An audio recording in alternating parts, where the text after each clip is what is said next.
Hare Krishna, Krishna Krishna, Hare Hare, Hare Rama, Rama Rama, Hare Hare. Srila Prabhupada ki jai. So again, we'd like to sincerely thank each one of you for giving us your valuable time.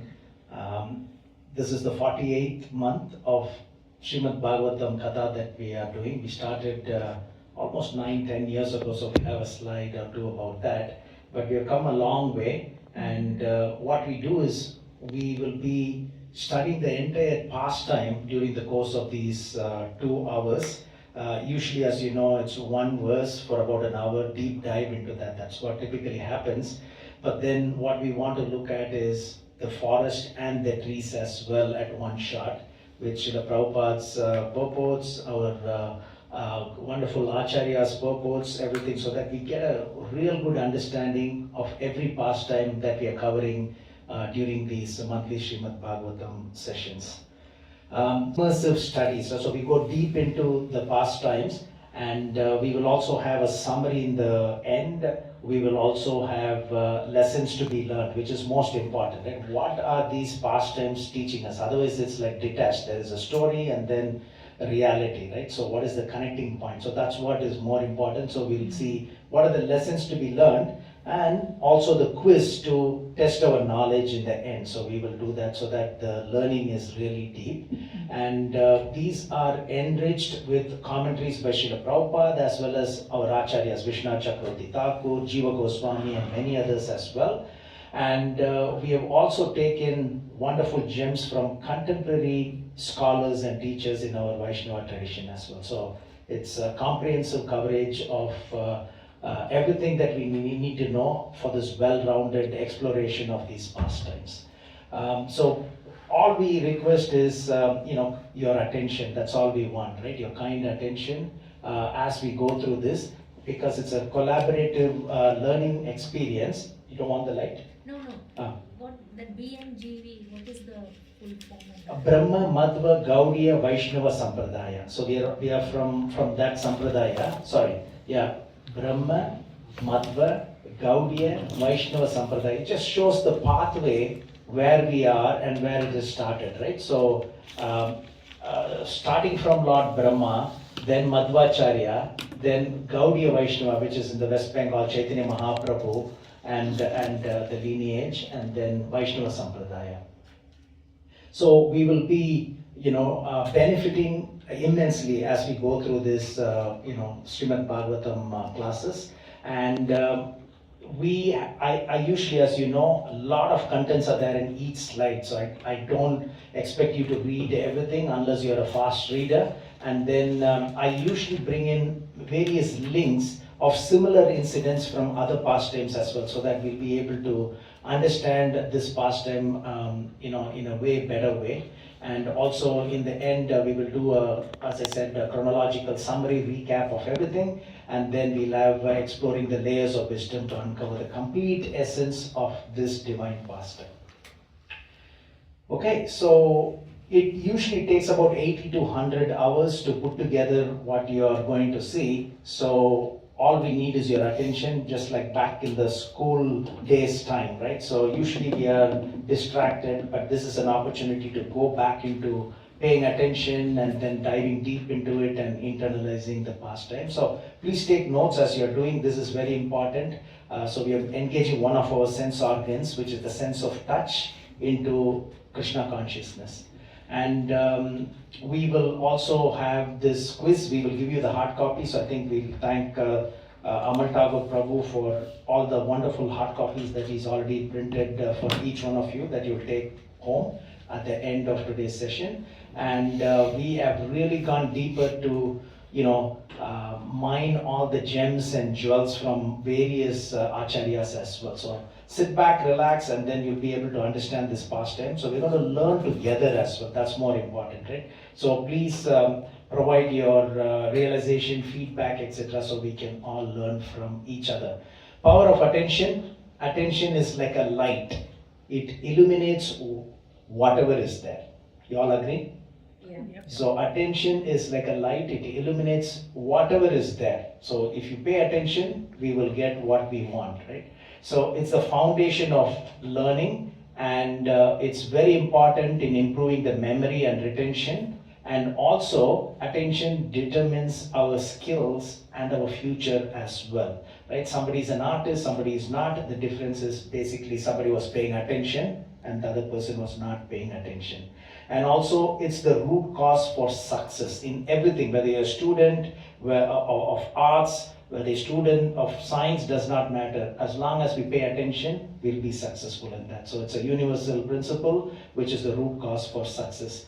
And we're doing this multisensory study of Srimad Bhagavatam for the last 48 months. We've been doing this, and because of what Bhaktivinoda Thakur has said, he said any of the five senses, if they're not engaged in Krishna consciousness, then they can become our enemy. So you can think of it, right? If your eyes are digressing and going somewhere when we are paying attention to something else, and then that can take us elsewhere. Same thing, any of the sense organs as well. So we want to use our eyes today, we want to use our ears, the tongue. We'll all be chanting some of these verses that you can see, and then the sense of touch, you're already taking some notes, and then I was hoping that we can have an incense there so that we'll have this devotional mode, and then the mind as well. So you're going to focus, your attention is going to be on that. That means we're going to meditate and align our thoughts with devotion as well. Okay?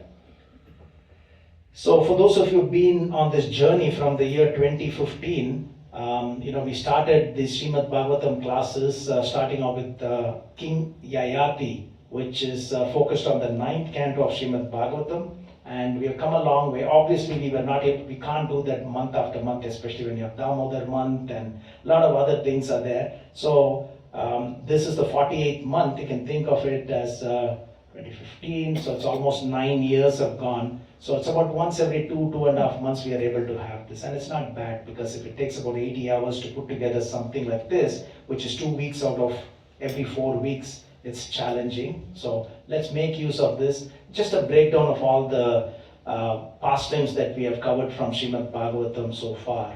Goes on and on and on. Ranti Deva, Prachetas, and then Avanti Brahman, if you remember, if you are here for all these pastimes. So there we are, 48th month, history of life of Ajamal. There you go. So that's sin to salvation in a single word. That's a beautiful title for this entire pastime of Ajamal, which is in Srimad Bhagavatam 6th canto, chapters 1, 2, and 3. So this is very important because there are a total of, we have covered 3,744 verses plus several others, right? So out of the 14,094 verses in Srimad Bhagavatam, even though there are 18,000 verses, it comes to 14,094 based on the Anushtup meter verses, or that's how it's counted. So we have covered over 71% of Srimad Bhagavatam pastimes so far.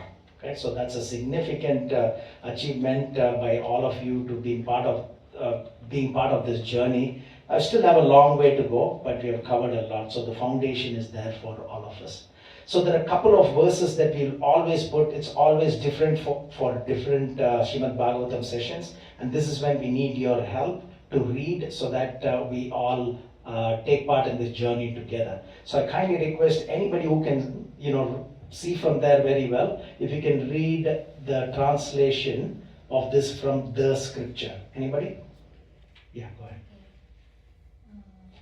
Padma Purana, Uttarakhanda 195, 29, 30. Can you all hear me? Little louder is good, and you can read from the scripture. Yeah. The scripture, which has 18,000 verses and is divided into 12 cantos, which is the conversation between Parikshit and Sukadeva Goswami, is the Srimad Bhagavatam. If somebody wants liberation from this world, to cut the tie of this material existence, he should daily study the Srimad Bhagavatam.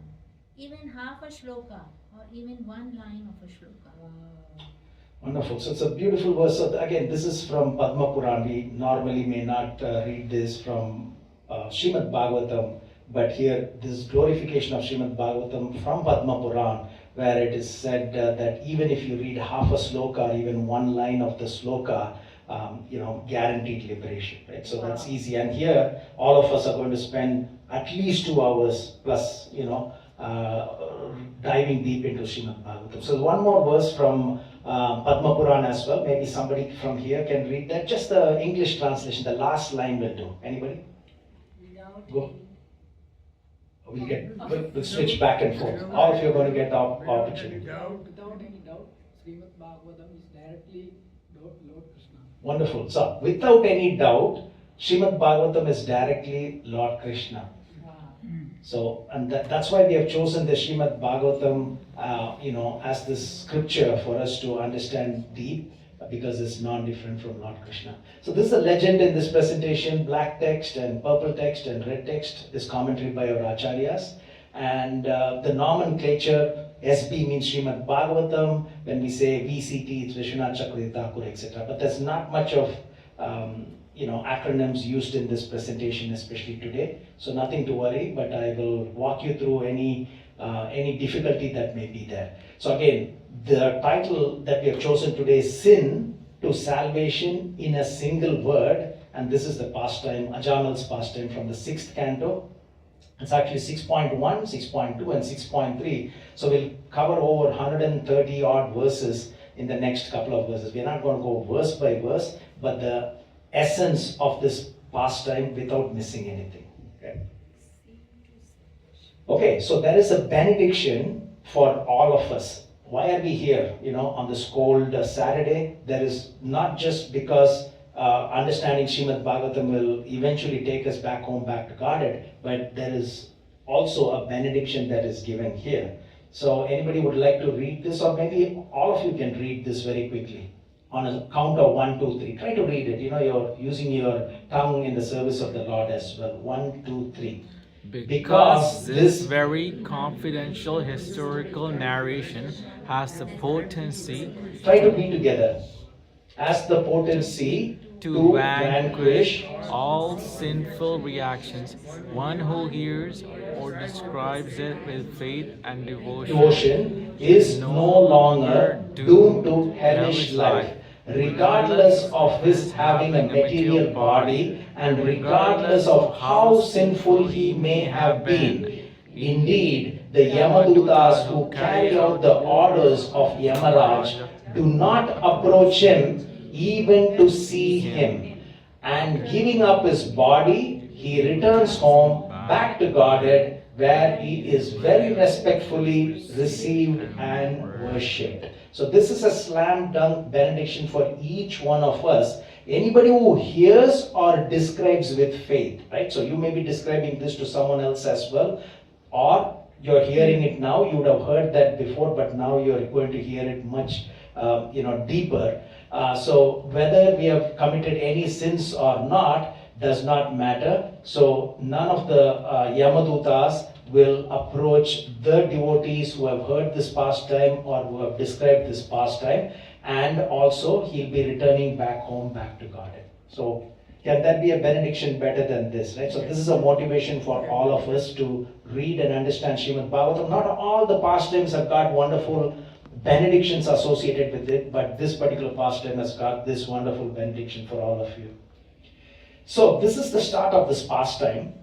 It doesn't go directly into this Ajamal's life and what he was and what he did. It doesn't go into that. So this is very important for us, because for the first, I think about 18, 19 verses is very important for all of us. So Maharaj Parikshit is asking or inquiring from Sukdev Goswami how a person who's committed a lot of sinful activities can avoid going to one of the 28 hells.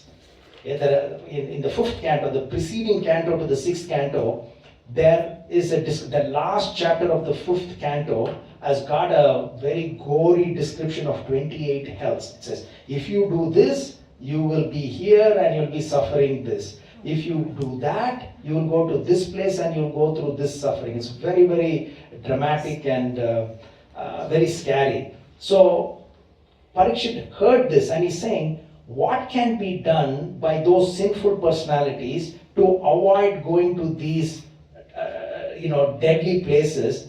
Is there a chance? How can they avoid it? That is why he's called as Paradukka Dukki, Because Paradukkaduki is one who's got no personal troubles, but he's very unhappy to see others in trouble. He doesn't want others to suffer. So he's asking, what can be done? They've already committed a lot of sinful activities, but is there something they can do to avoid this suffering in these hellish planets? Okay? So that's a Paradukkaduki, other person is struggling and he's trying to serve him, and others are also trying to do that. I picked this verse from the Bible as well, so maybe can you read this one from here? It's Corinthians. If one? Yeah, Corinthians. Yeah, Corinthians. Just okay. If one 12.26, if one part suffers, every part suffers with it. If one part is honored, every part rejoices with it. Yeah, so that connects with that, right? So beautiful verse from Bible, right? So if your hand is paining, the whole body is not happy, right? In a way, one part suffers, your whole body is suffering. So this is Paradukkaduki. He's interested in others' welfare. Others' suffering means he's also suffering. So Maharaj Parikshit is asking. Now this concept of hell, I just put this.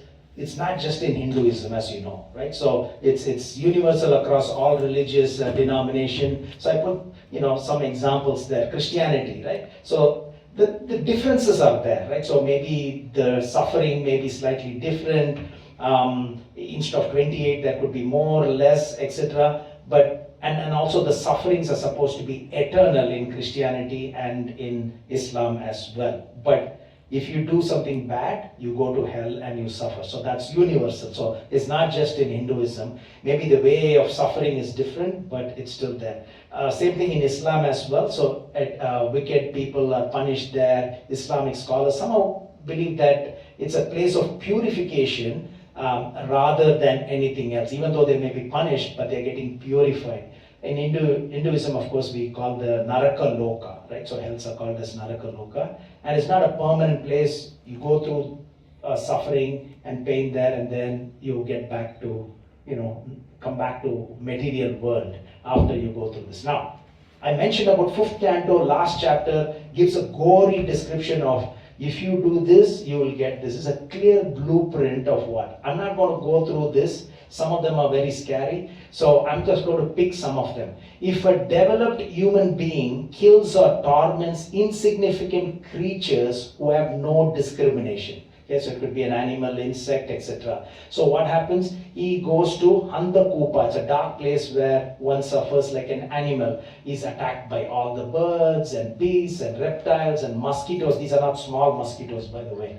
Worms, flies, and other whom he tormented during his life without sleep or resting place. He wanders about in darkness like a creature in the lower species, right? So again, this is not to scare anybody. These are statement of facts. This is in our scriptures. So, and I'm giving you a background for the question by Maharaj Parikshit. Okay, we're not going to go into the details of all this. Eating without sharing with guests. We may think, is that a big deal? We talk about killing somebody, stealing, but then this is also eating without sharing with guests, old men and children, or eating without offering the 5 kinds of sacrifice is no better than a crow. So, 5 kinds of sacrifice. We may not have time to go into that. Panchamaha Yagya, it's called. It's not like fire sacrifice when you talk about Yagya, but these are what you do to God, as a payback, right, for all the sins that you have committed to God, to great sages, saints and sages, to your forefathers, to guests, to other living entities, etc. Right? So then he goes to Krimi Bhojana. So he becomes a worm in a lake of worms, which is very wide. There he feeds on worms and etc. etc. Right? So these are very, very dramatic details of what happens when somebody does something, right? So because of all this, and there are more, right? So I put some verse numbers are here as well. It goes in sequential order. So you can read that in 5th canto, 26th chapter, okay? But you get an idea, right? Why he's asking how somebody can be saved from going through these punishments, okay? So to test the proficiency of the student Parikshit, Maharaj Sukhdev Goswami, to test the knowledge or proficiency of the student Parikshit, is giving 3 solutions in sequential order. Okay? So the question is, how can somebody who's committed so much of sins not go through this punishment in hell? That's the question. So Maharaj Parikshit is hearing these in sequential order by Sukadeva Goswami. He doesn't give the best of solutions first, but he gives the third best solution. And I want to make sure that everybody is in line with the third best solution. So it doesn't mean that these are bad solutions. Otherwise it won't find its place in Srimad Bhagavatam, right? So this is the third best solution. Let's put it that way. That is atonement or prayashchitta, and we'll get to know more about that. It's called karma kanda. So this involves repentance and performing acts of penance to counteract sinful activities. Now again, it is said that depending on the nature of the sins that one has committed, the atonement needs to be on par with it. Smaller sins, small prayashchitta. Bigger the sins, bigger the prayashchitta. So we may not know what we have done in the past lives, etc. So it's always a challenge. How much is enough? How much is good enough, right? And some of the examples are sacrifices, austerities, rituals, etc. We have a little bit more on that. And to nullify, so the purpose is to nullify the past sins and avoid painful conditions in hellish life after death. So it is stated in Dharma Shastra what are this and what are these prayashchitta or atonements. Some of them I mentioned, but you'll see more. So when you're capable of going through these prayashchitta, we have to go through it. Because as we get older and older, at that point in time when we want to perform this atonement, we may not be able to, our body may not be able to cooperate with us. Say for example, if one of the prayashchittas is to go to holy places. Now, Prayag is there and we have the Kumbh Mela that is going on. If somebody is old, even if they want to go, they know this is the prayashchitta, they can't, right? So the earlier or whenever we are able to do that, if you are able to do it, that is okay. Just like a physician treats the disease to restore health, atonements acts as a remedy to cleanse one's sins. Okay? You're okay so far? Okay. So you can see here, Maharaj Parikshit is not happy with it. He's saying this is like an elephant taking bath in water and coming and putting mud on top of it. Have you seen that? Okay. So especially for those of you from Sri Lanka, Govinda Das Prabhu is there. This is very common in Sri Lanka. So there are a lot of elephants and the elephant takes wonderful bath, comes out and looks for mud and then he puts it, right? So they will repeat the sinful actions, right? So they can eradicate a big portion of their sinful acts that they have committed, but then the propensity to create more sins are still there. So that is why this is the third best solution. It's not a bad solution, it's the third best solution. So the act of atonement is compared to an elephant bathing in water to cleanse itself, only to cover itself from dust afterwards, right?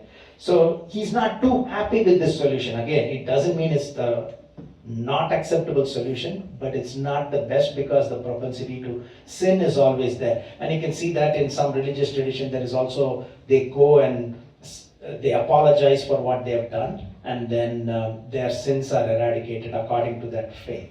But again, the propensity to commit sins are continuing. The second, these are the prayashchitta, right? So these are all prescribed in our scripture, so it doesn't mean that it's not acceptable, as I mentioned, right? So these are all part of the Dharma Shastras, right? So they are coming from Dharma Sutras, especially for those of us who do fire sacrifice. We read a lot of Abhastambha Graha Sutra as well as Vashishta Graha Sutra. So the way to do yagyas are all there, and that is where these prayashchittas are all stated. One is public confession. So if you make a mistake, if you publicly confess to everybody, going through that bashing of your ego, because we usually want to hide and cover up the mistakes. But when you openly say, I made this biggest mistake, that by itself is a prayashchitta. The second one is, he really repents for what he's done, right? He loathes the evil that he did, and he reminds himself that he'll never do that. And then pranayama. Who would have thought that that is one of the prayashchitta? So taking, inhalation, right? Richaka, Puraka, Kumbhaka, etc. Taking deep breath through one nostril, holding it and exhaling and inhaling through the other same nostril, etc. So pranayama is also one of the atonement for sinful activities. So this is a beautiful example, because somebody asked me one of these days, oh, I read that pranayama, breath control, removes our sinful reactions. Here's an example, right? This is stated in Dharma Shastras, that if you do pranayama, you are nullifying your sins. Okay? And tapas, of course, this is celibacy, wearing wet clothes, we want to have warm, hot water bath, etc. So we try to avoid cold. So here it is taking cold bath and then wearing the wet clothes. It can be as simple as that, but that is also one of the tapas or austerity. Fire sacrifice, especially it's called Kushmanda Homa. So I've done that twice so far. For those of you who know, there is a wonderful fire sacrifice called Kushmanda Homa. This is from the Krishna Yajurveda. And this is meant to remove sins, this particular fire sacrifice. It takes about a couple of hours to do.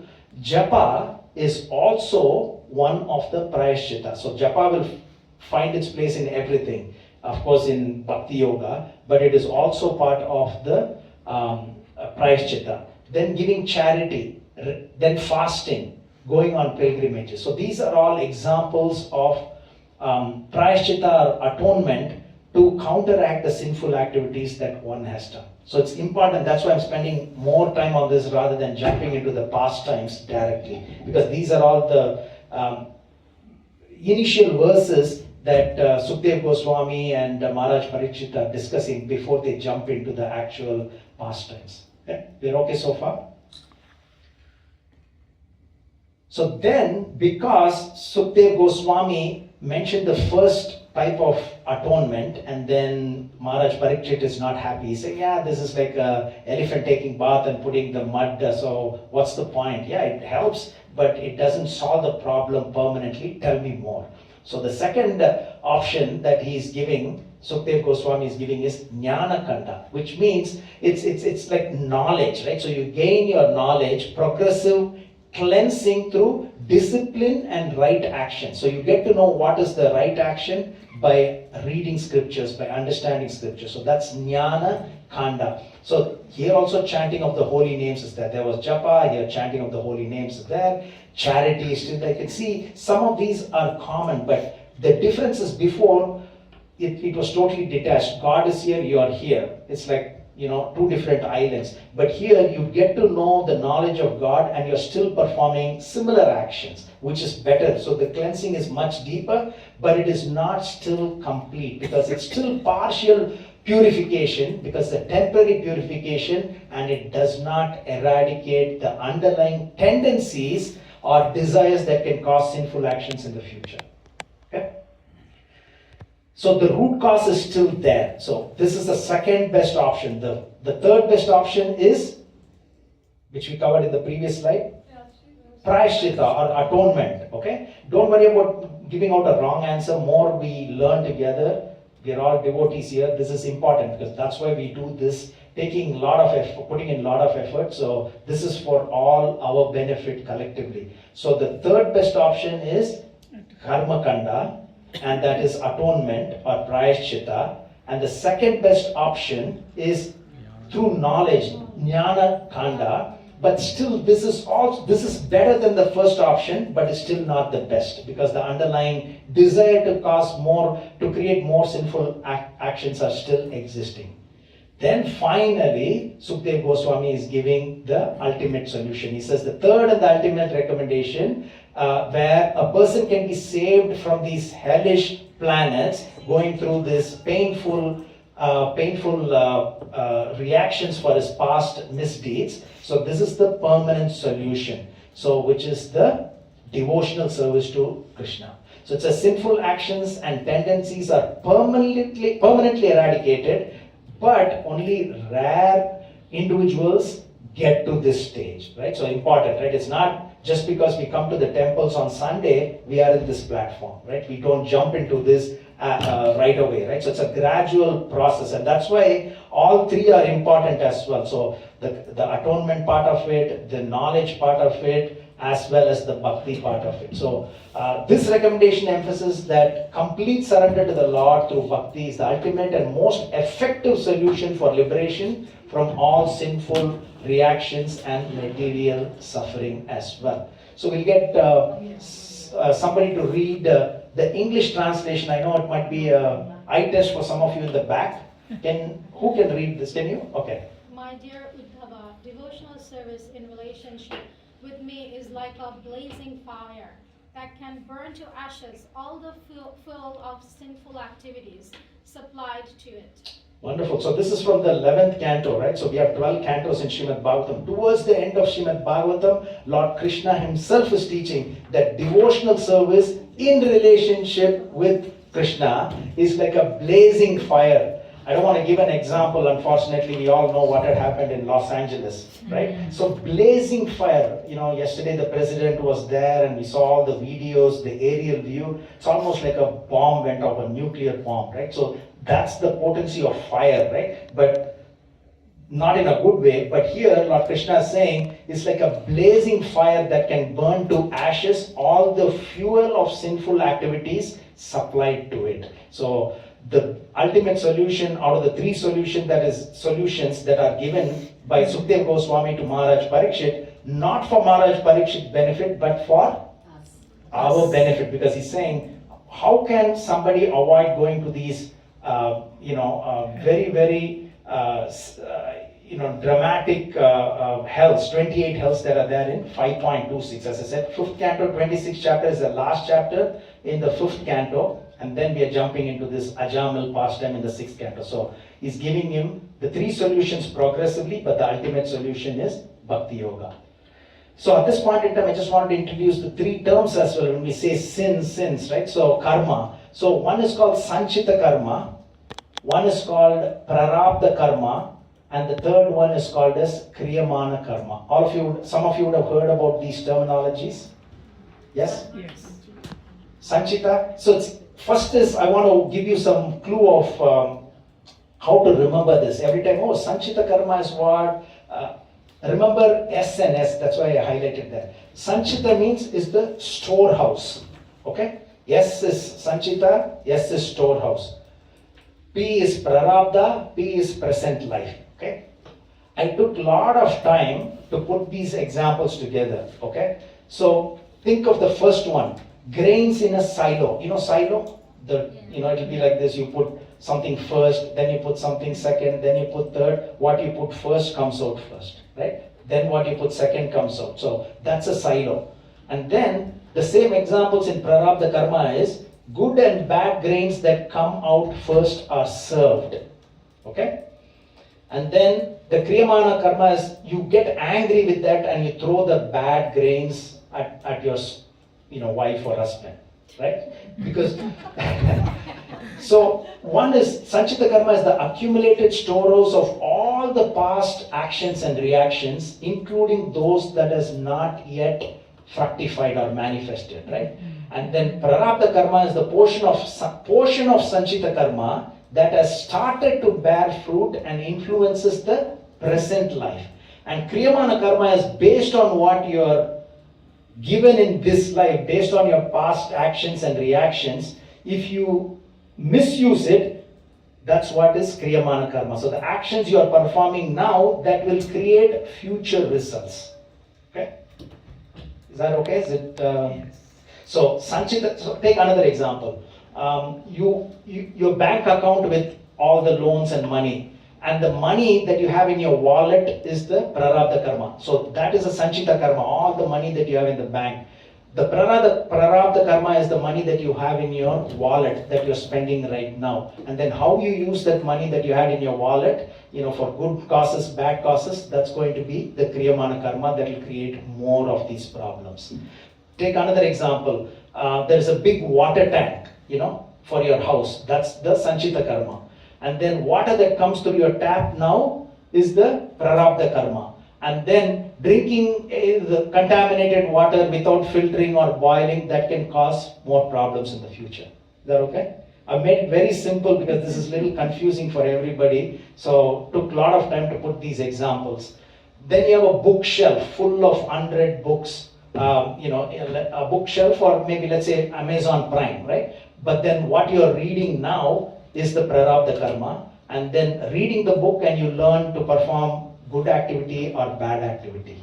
Okay, so that is your Kriyamana karma.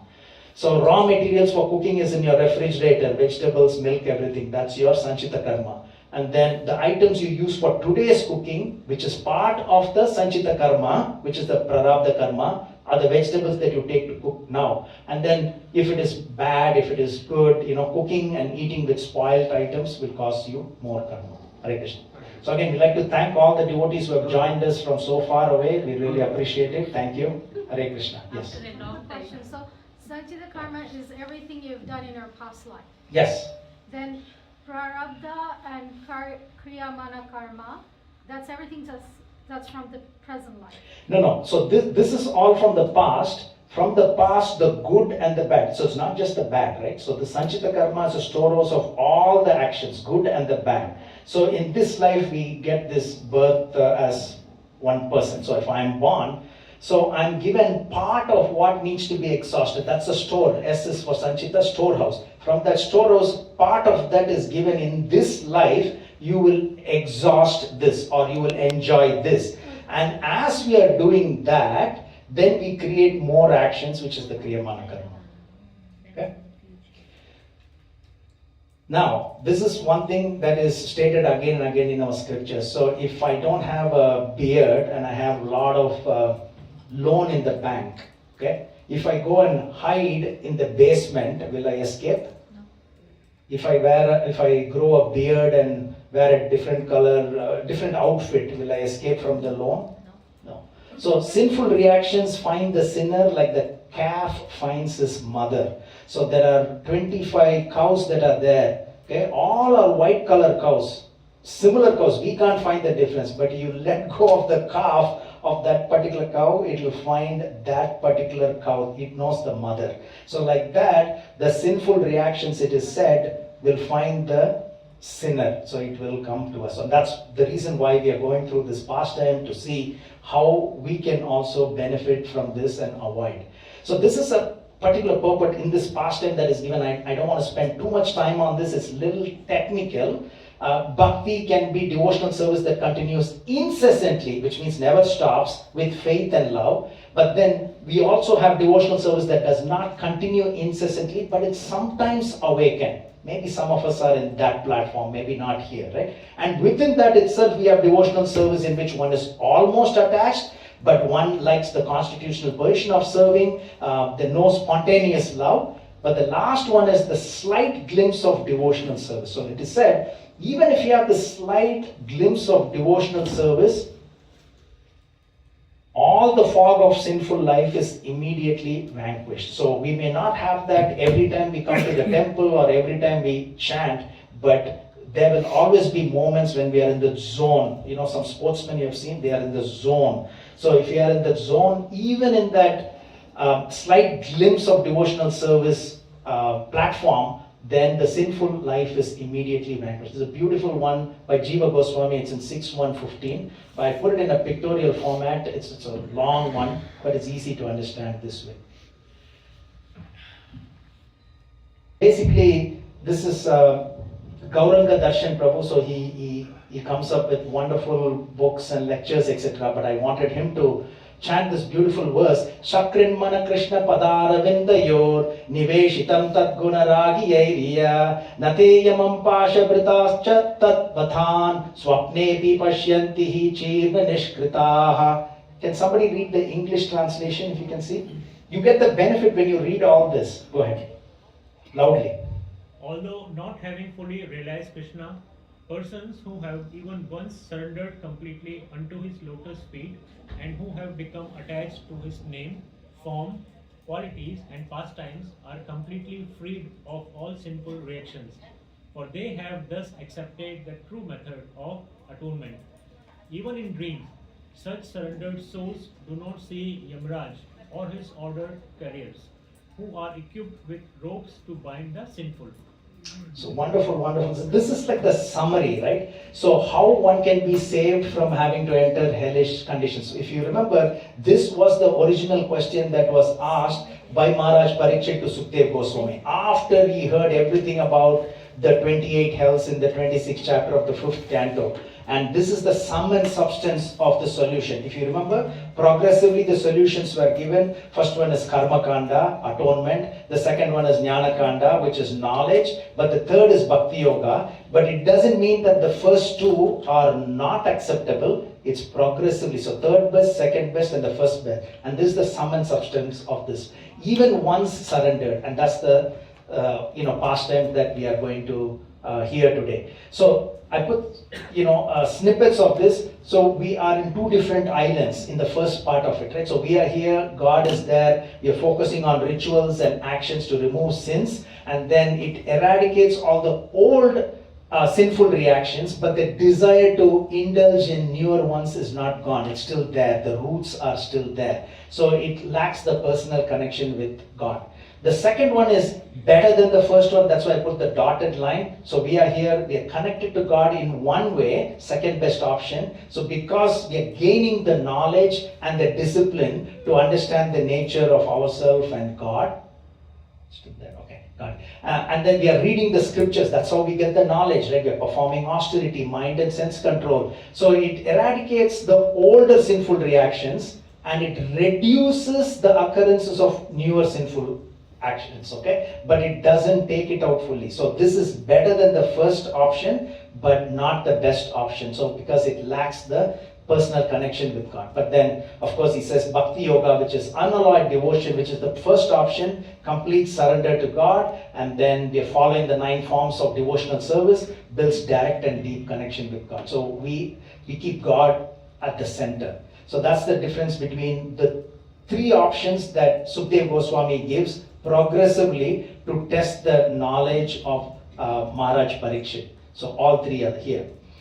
Now, if we keep Krishna in our center, this is an important purport to show why the other 2 are also part of the solution but not the permanent solution. Maybe we'll hear from Mother Padmakshi who just joined us. A nice purport there, just the purport. Yeah. Srimad Bhagavatam 6.1, 1.18. To take advantage of the methods of atonement, one must be at least somewhat devoted. Otherwise, there is no chance of one's being purified. It is clear from this verse that even those who take advantage of Karma Kanda and Jnana Kanda but are not at least slightly devoted cannot be purified simply by following these other paths. The word Prayaschittani is plural in number to indicate both Karma Kanda and Jnana Kanda.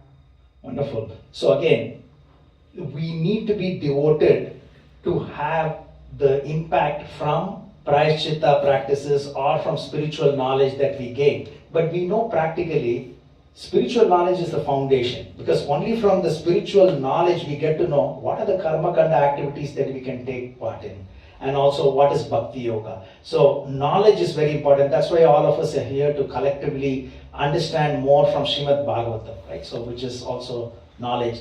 So Karma Kanda provides immediate but superficial relief, right? I put an example, a diabetic patient stops eating sweets, okay? The Jnana Kanda is he focuses on understanding and resolving the issue with knowledge and effort. So now he takes the medication that is prescribed by the doctor. Bhakti Yoga is he ensures deep transformation aligning with everything else, right? So complete lifestyle change, right? So it's not just what the doctor gives, etc. So progressively. So Karma Kanda is like applying a bandage to the wound to stop the bleeding. So it's more like a correction. Okay, it addresses the immediate effect but doesn't resolve the underlying issue. Jnana Kanda, taking the medication to treat the root cause, which is corrective action. It identifies the problem but might not entirely prevent the reoccurrence, right? So corrective action and preventive action. And then Bhakti Yoga is adopting a healthy lifestyle to prevent diseases altogether, preventive action. It ensures no reoccurrence by addressing the root cause. So as devotees, all 3 may be required for devotees like us who are not, I apologize for the spelling mistake, not fully taken the shelter of God. As long as we keep Krishna in the center, then it will all work out. So that's why everything is given to us. It's not just one aspect of it, right? Because not everybody can be in that in that particular ultimate platform. So I put it in another way, progression from karma kanda to jnana kanda to bhakti yoga. So it's action, karma kanda, without connection to God, and then action with understanding who God is, which is jnana kanda, and then action with understanding with Krishna in the center. Then it gives us the complete solution. Okay? This is a famous verse, Devarsi Bhutaptarinam Pitrinam Nakin Karunayam Rinicharajan Sarvatmanaya Sharanam Sharanam Gato Mukuntam Pariritya Kartam. Maybe we'll get one more devotee who has not read. Yes, Prabhu, go ahead. From here. O king, who has given up all material duties and has taken full shelter of the lotus feet of Mukunda, who offers shelter to all, is not indebted to demigods, great sages, ordinary living beings, relatives, friends, mankind, or even one's forefathers who have passed away. Since all such classes of living entities are part and parcel of the Supreme Lord, one has to surrender to the Lord's service, has no need to serve such persons separately. Wonderful. So it's a very important verse from the 11th canto, right? If you have given up all material duties and who have taken full shelter of Lord Krishna, confidently raise your hand if anybody is in that platform.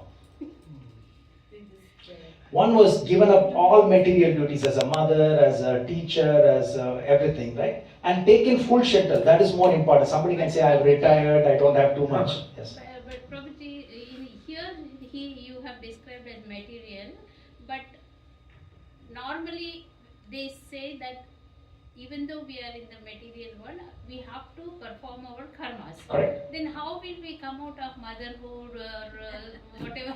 So this verse, you can understand it in the other way. That's why I asked this question. Raise your hand confidently if somebody is in this platform of given up all material duties and taken full shelter of it. We may have taken shelter of Krishna, but this word is important. Full shelter, how deep it is, right? If we are in that platform, then you don't have to worry about devatas, you don't have to worry about great sages, you don't have to do the Shraddh ceremony for your ancestors, don't do anything if you are in that platform. So what does it say? If you are not in that platform, you are indebted to devatas, great sages, ordinary living being, relatives, friends, mankind, etc. Is that okay?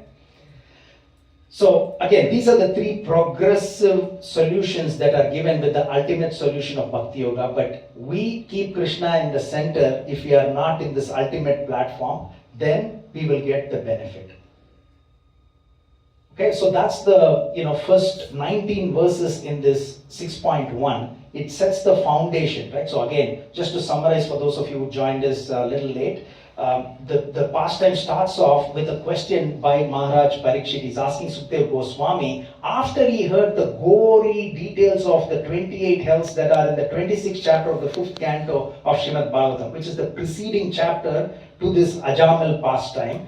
And the title of this pastime that we have given is Sin to Salvation in One Word. It's a beautiful comprised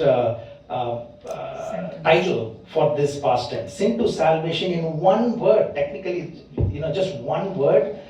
Took him from this instead of going here, he went here, right? So the three solutions that are given. So he's a paradukha dukhi. So he's actually sad about the sadness of others. So about the suffering of others. So he's asking, how can one avoid going to these hellish conditions, even though they have done all the bad things? How can they escape?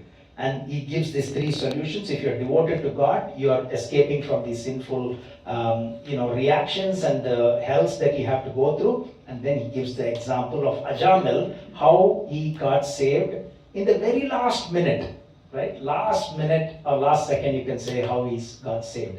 So after he got to know, the Ajamil pastime is now narrated about after the three solutions that are given progressively. So again, the pastime starts. So Ajamil, he starts off with a bang here. He married a prostitute, maid servant, and lost all his Brahminical qualities. So this is the description of the pastime by Sukadeva Goswami to Maharaj Parikshit. Right away he starts off with that. And this happened in a city known as Kanya Kubja.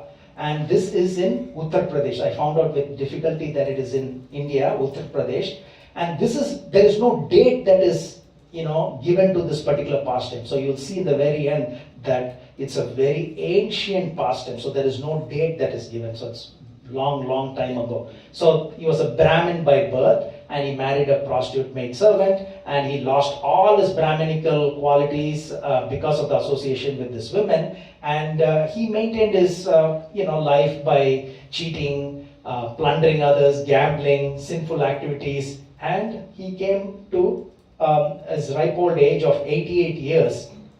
And by that time, he had 10 sons. So you'll know these details, but it's good to remember these things again, right? Because it is from Srimad Bhagavatam. So he had 10 sons through this woman, and the 10th and the youngest child, he gave the name Narayana. Now, see, this is fascinating, right? Now, Ajamal fortunately named his son Narayana, and this was because of his spiritual upbringing, because you'll see how he was reading Vedic verses, helping his father perform sacrifices, etc. So that's why he had the presence of mind to name his son Narayana. We don't know what are the names of the 9 previous sons, we don't know that. But the 10th son, youngest, was named as Narayana. And he enjoyed the child's activities, and but he could not understand that his time from this material world is almost over, right? Death was right at the doorstep. So at the time of his death, he saw 3 Yamadutas. So remember all these numbers, okay? So we have a quiz in the end, as we know, right?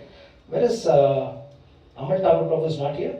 No. But he left all this, right? Yeah, So we'd like to... He is not feeling well. He's not feeling well? Yeah, that's Okay. why he just dropped in. So, we've started giving more and more. So for those of you who were here last time, a month ago, we had the pastime of Kaliya, and then the sequence of events of this pastime without missing anything. So you'll never get, this is perfect sequence. So the sequence of events are there, lessons to be learned are there, as well as the quiz. So you'll have this. So this will be a very good refresher. Anytime you are giving a class or you want to know what it is, this by itself will be good. So at the time of his death at 88 years of age, so he sees 3 awkward persons with deformed features. Now, I just thought about it this morning. If the Yamadutas were not fearful looking, he wouldn't have called God's name at all, right? In one way. So they don't come disguised like Putana, even though it's a demon coming as a beautiful woman like goddess of learning. Here, Yamadutas came as it is. Hopefully they're continuing the same thing and not changing after this pastime, right? So if they were looking normal, not scary, he wouldn't have called the son's name. So everything lined up nicely. So he was really scared when he saw them, and then at that time he chanted the name Narayana, not because he's calling God's name in fear. My dear Lord Narayana, protect me. He's just alerting his son to run away, in a way, right? So these fearful men, scary people are here. You run away. Narayana, right? Run away. So this is a nice verse. If somebody can read the translation, Prabhu.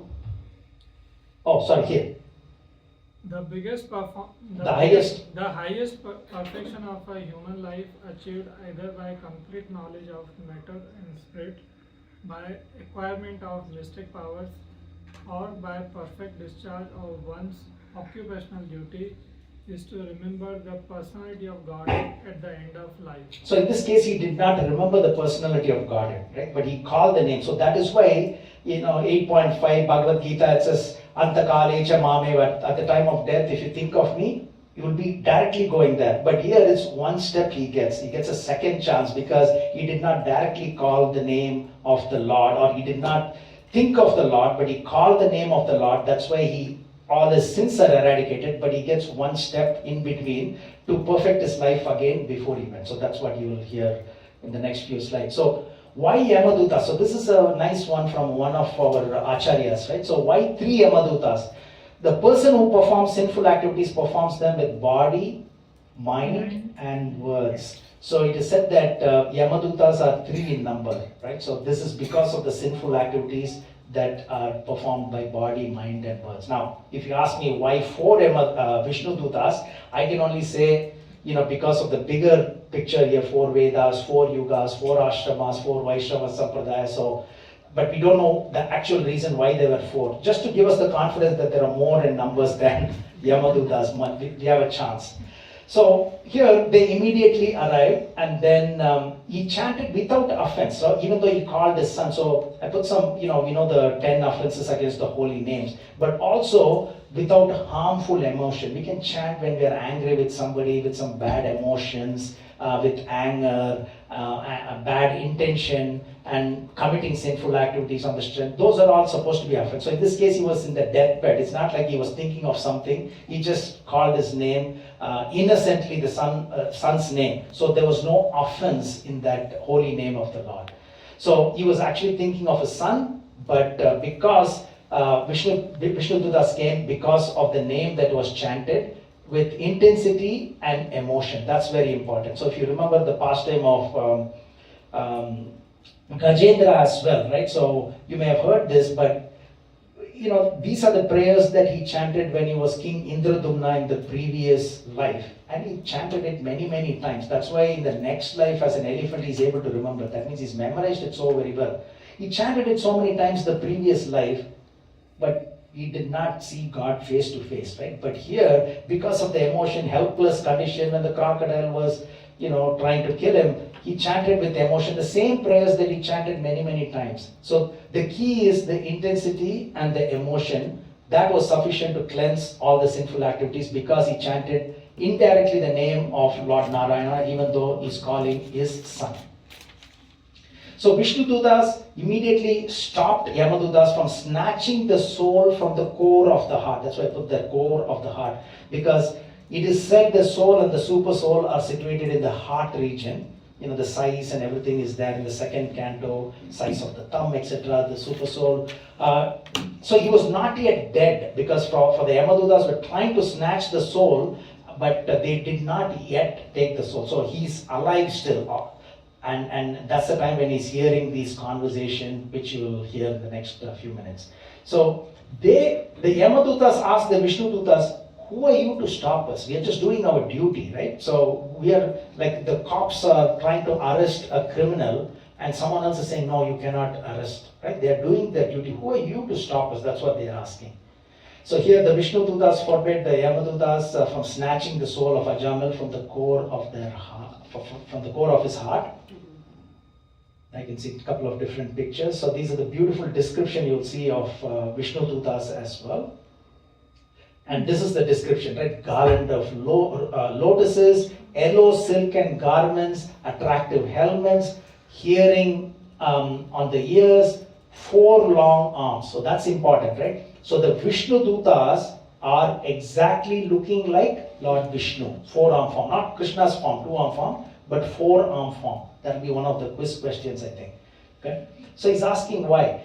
And the Vishnu Duta spoke the following words in the voice as deep as sound of rumbling cloud.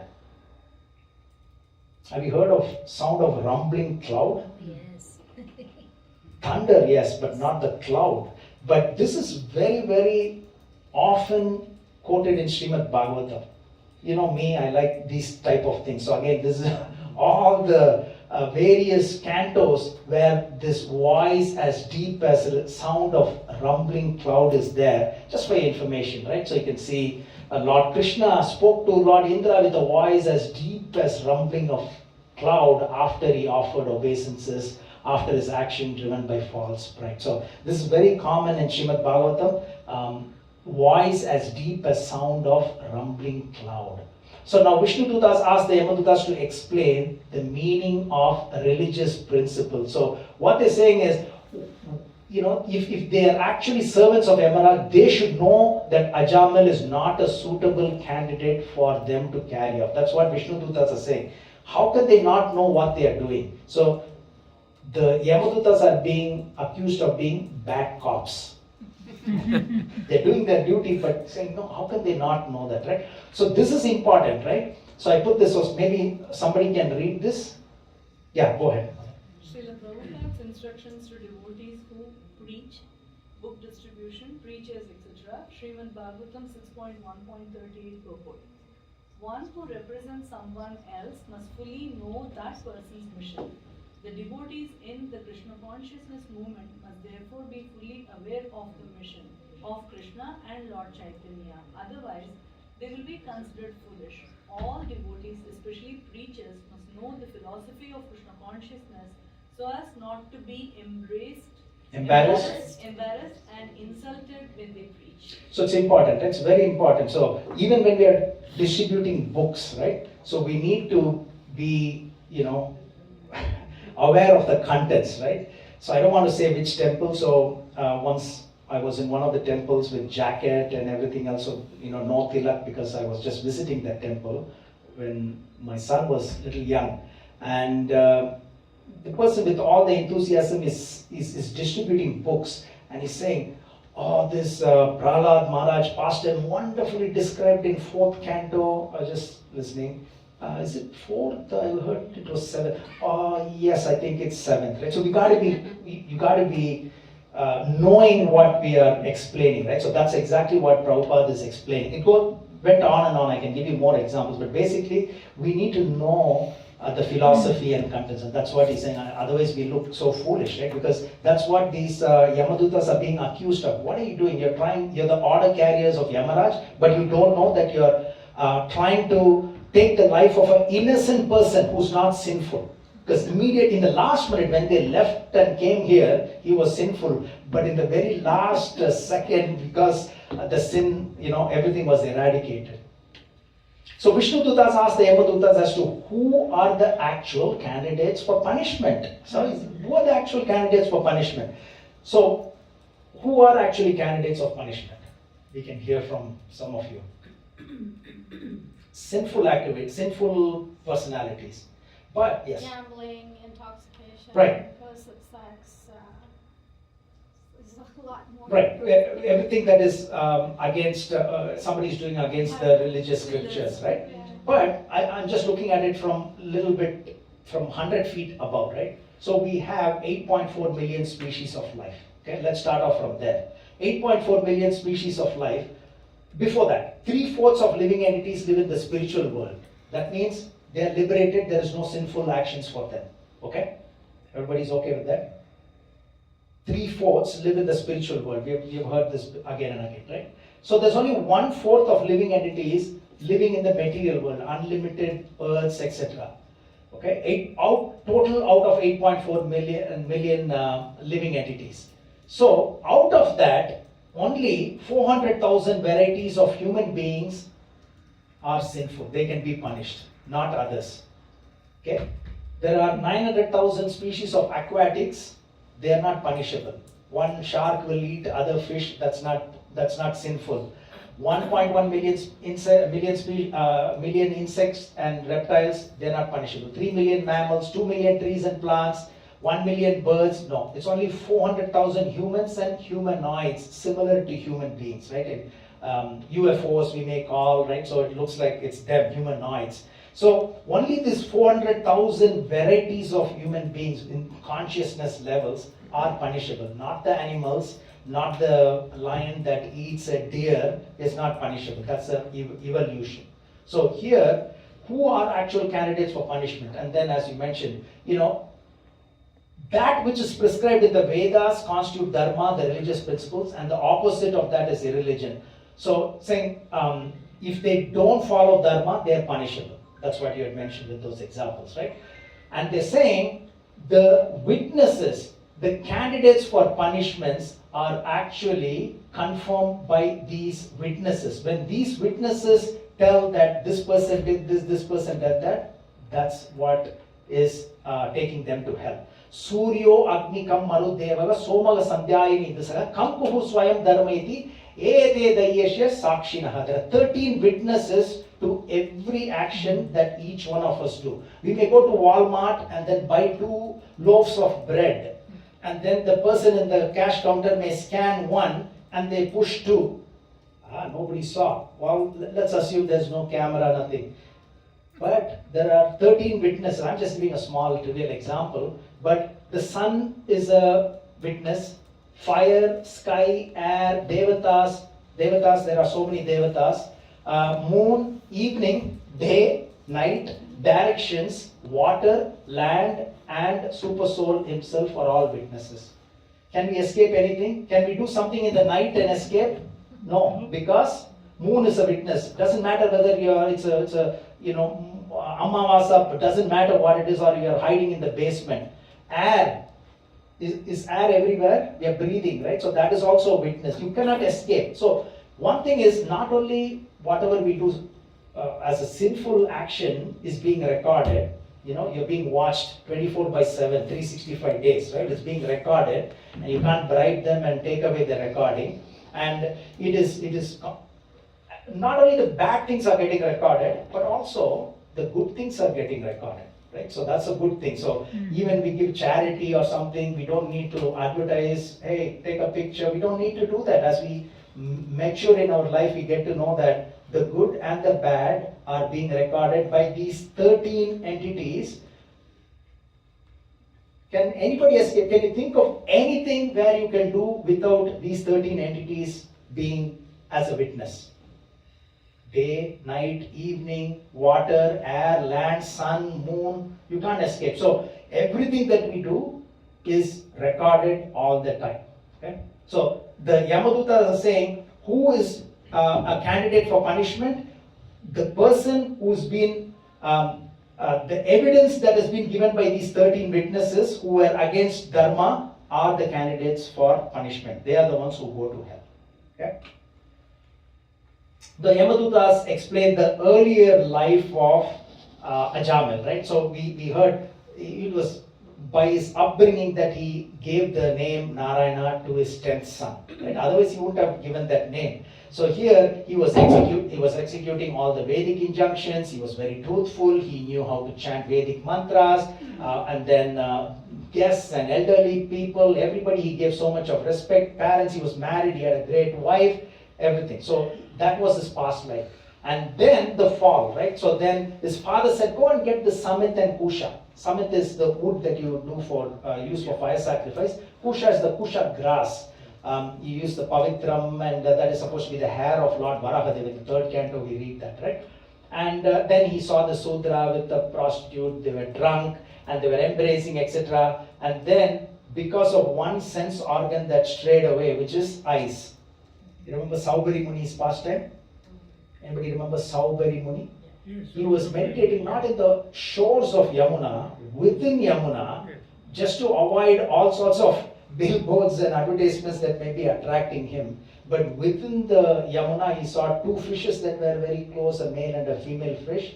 And then everything got agitated, and then he came, he married 50 wives, not one, 50 wives, etc. But then he came back later on, right? So even as far as possible, he patiently, see, this is important, he patiently tried to remember the instructions of the Shastras and not to see the women. He was trying his level best. With the help of the knowledge and his intellect, he tried to control his desires, but the force of Cupid within the heart, he failed to control. He tried. It's not that he didn't try, right?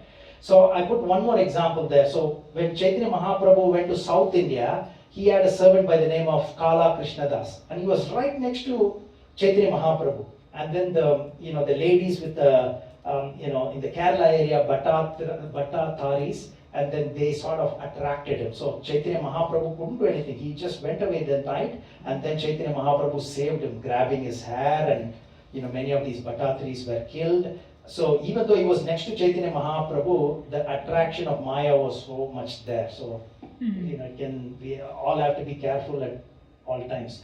So he won the competition with the other Sudra because he saw them together, and then somehow he forced and he got married to this person. So that's what he was trying to control himself. He was a Brahmin by birth, etc. But then he could not.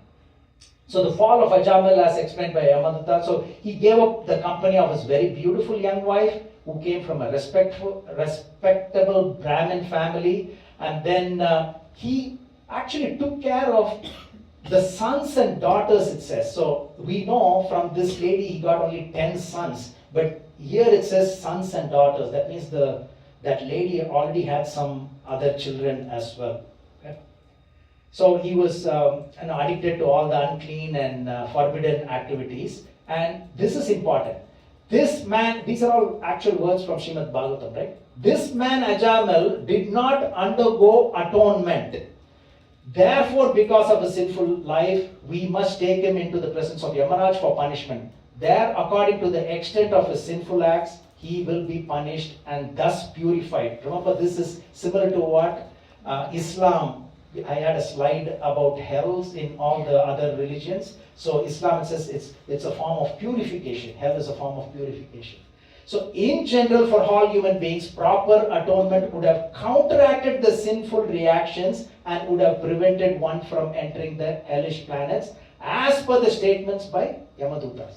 So if you are able to do the prayaschitta, right, depending on how bad the sinful action was, the prayaschitta should be more. If it is less, it can be less. But we don't know what we have done in the previous life, right? So here, so we're proceeding to the 6.2. So now Vishnu Dutas respond to, so far, if you remember, can somebody provide a recap of what we covered in the 6.1? So I'll start out with where we started, just for the benefit. Repetition causes retention. So we start, the pastime starts right after 5.26, which gives a gory description of the 28 hells. And then Maharaj Parikshit, being a Paradukha Dukhi, is asking Sukdev Goswami, what can be done by the sinful personalities, even though they have committed all the sinful reactions, how can they avoid going to one of these 28 hells and suffer? And then the three progressive solutions that are given by Sukdev Goswami is atonement. The second one is jnana, knowledge through knowledge, and the third one is bhakti. And to emphasize this bhakti, he's giving an example. Okay, there is this ancient story of this person who was very, very pious in the very beginning stages, but then because of this attraction of this man and women, he got married to her, and then he had 10 children, and then named the last child as Narayana, and at the time of death, 3 very gory, scary looking Yamadutas came and to alert his son to run away. In a way, that's not stated, that's what he meant. So he called his son Narayana without any offense, even though it was fortunately the name of the Lord. And instantaneously, immediately, 4 Vishnu Dutas came with 4 arms each, and they looked exactly like Vishnu, and they said, why are you doing this? You are not good leaders, because you're bad cops. You're arresting somebody, or you're trying to get the life of somebody who does not deserve to be taken with you, because he is sinless, because the moment he chanted that one word, is completely free. Okay. So now Vishnu Dutas are continuing. So they're saying those in charge of maintaining, so this is what they're accusing them of bad cops or crooked cops. And then there are similar verses, right? So I put the 6.2.4, which we are reading, and then Bhagavad Gita 3.21. Maybe we'll get Mother to read the two. What about the Sanskrit verses? The actual Sanskrit verses, sorry Prabhu, I should have got it. Next time I'll definitely get it. You can read this. Would you be able to? I can read it, but in Sanskrit. I know, in Sanskrit, I know you like to read Sanskrit. Yes. Yeah. Transliteration, will that be okay, or Mother can read? Okay, let me read. Go ahead. For me, Srimad Bhagavatam 6.2.4. The mass of people follow the example of a leader in society and imitate his behavior. They accept as evidence whatever the leader accepts.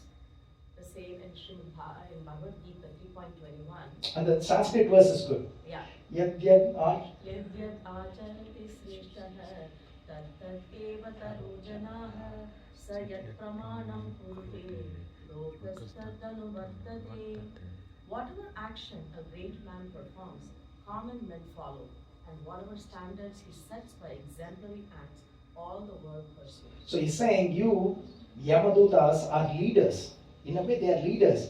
But so you're not doing the right thing. Because you're not doing the right thing, others will follow you and follow the wrong thing that you're doing. Right? See the similarity in the 6.2.4 and this 3.21, right? Second line, is there any difference? Second line, is there any difference? No. So first line, slight difference, right? So the meaning, sum and substance is the same. So you have some verses like this that are almost similar in Bhagavad Gita and Srimad Bhagavatam, 6.2.4 and 3.21. So Vishnu Dutas now respond to the statements of Yamaduta. So they're saying he's already atoned for his sinful actions. Indeed, he has atoned not only for sins performed in one life, but for those performed in millions of lives. For in a helpless condition, he chanted the holy name of Narayana. So, see, he called his son Narayana not only that time, right? When the three Yamadutas were there, he was calling his son many, many times. Even when he was, maybe 1 month before this happened, 2 months before. Hey, Narayana, come here, I'll give you some food. Narayana. He was already chanting. But here what is quoted is every sin that he had done in millions of life, not only in this life where he was not taking care of his wife, his parents, performing sinful activities, but whatever he did in millions of lives is gone because that once he helplessly chanted the name of Narayana once. So it's not talking about other times, even though he chanted Narayana's name in other times as well in this lifetime, but in that helpless condition that he chanted. So even previously while eating and other times, this Ajamal would call his son, my Narayana, come here, come here. But the key is that one last time that he had called with emotion, devotion, etc. So this is a great reason. Maybe we'll get somebody to read this, if you can read this. A great reason to name dear ones with holy names. In ISKCON's initiation ceremony, name is changed for this reason. With or without knowing the meaning or even not knowing that it is the name of the God, God's name produces the effect. It did not matter that he was calling his son. The name itself was effective. Public Jagannath festival held in public for even non-believers to chant God's names. Yeah, this is little of my own purport here, not Acharya's purport, but that's why we have this Jagannath festival, right? So in the public, everybody says Jai Jagannath, they'll say Jai Jagannath, etc., right? And then, definitely in ISKCON, the names are changed, right? So changed to a spiritual name so that others call by that name. For example, Mother Padmakshi, Padmakshi, right? So lotus. There's some direct name of God or description of pastimes of God, etc. Right? So that's what is needed here, and that's what saved his life here. So this is important. So maybe Prabhu, can you read this? It's important. So take your time, but loudly. The chanting of the holy name of Lord Vishnu is the best process of atonement.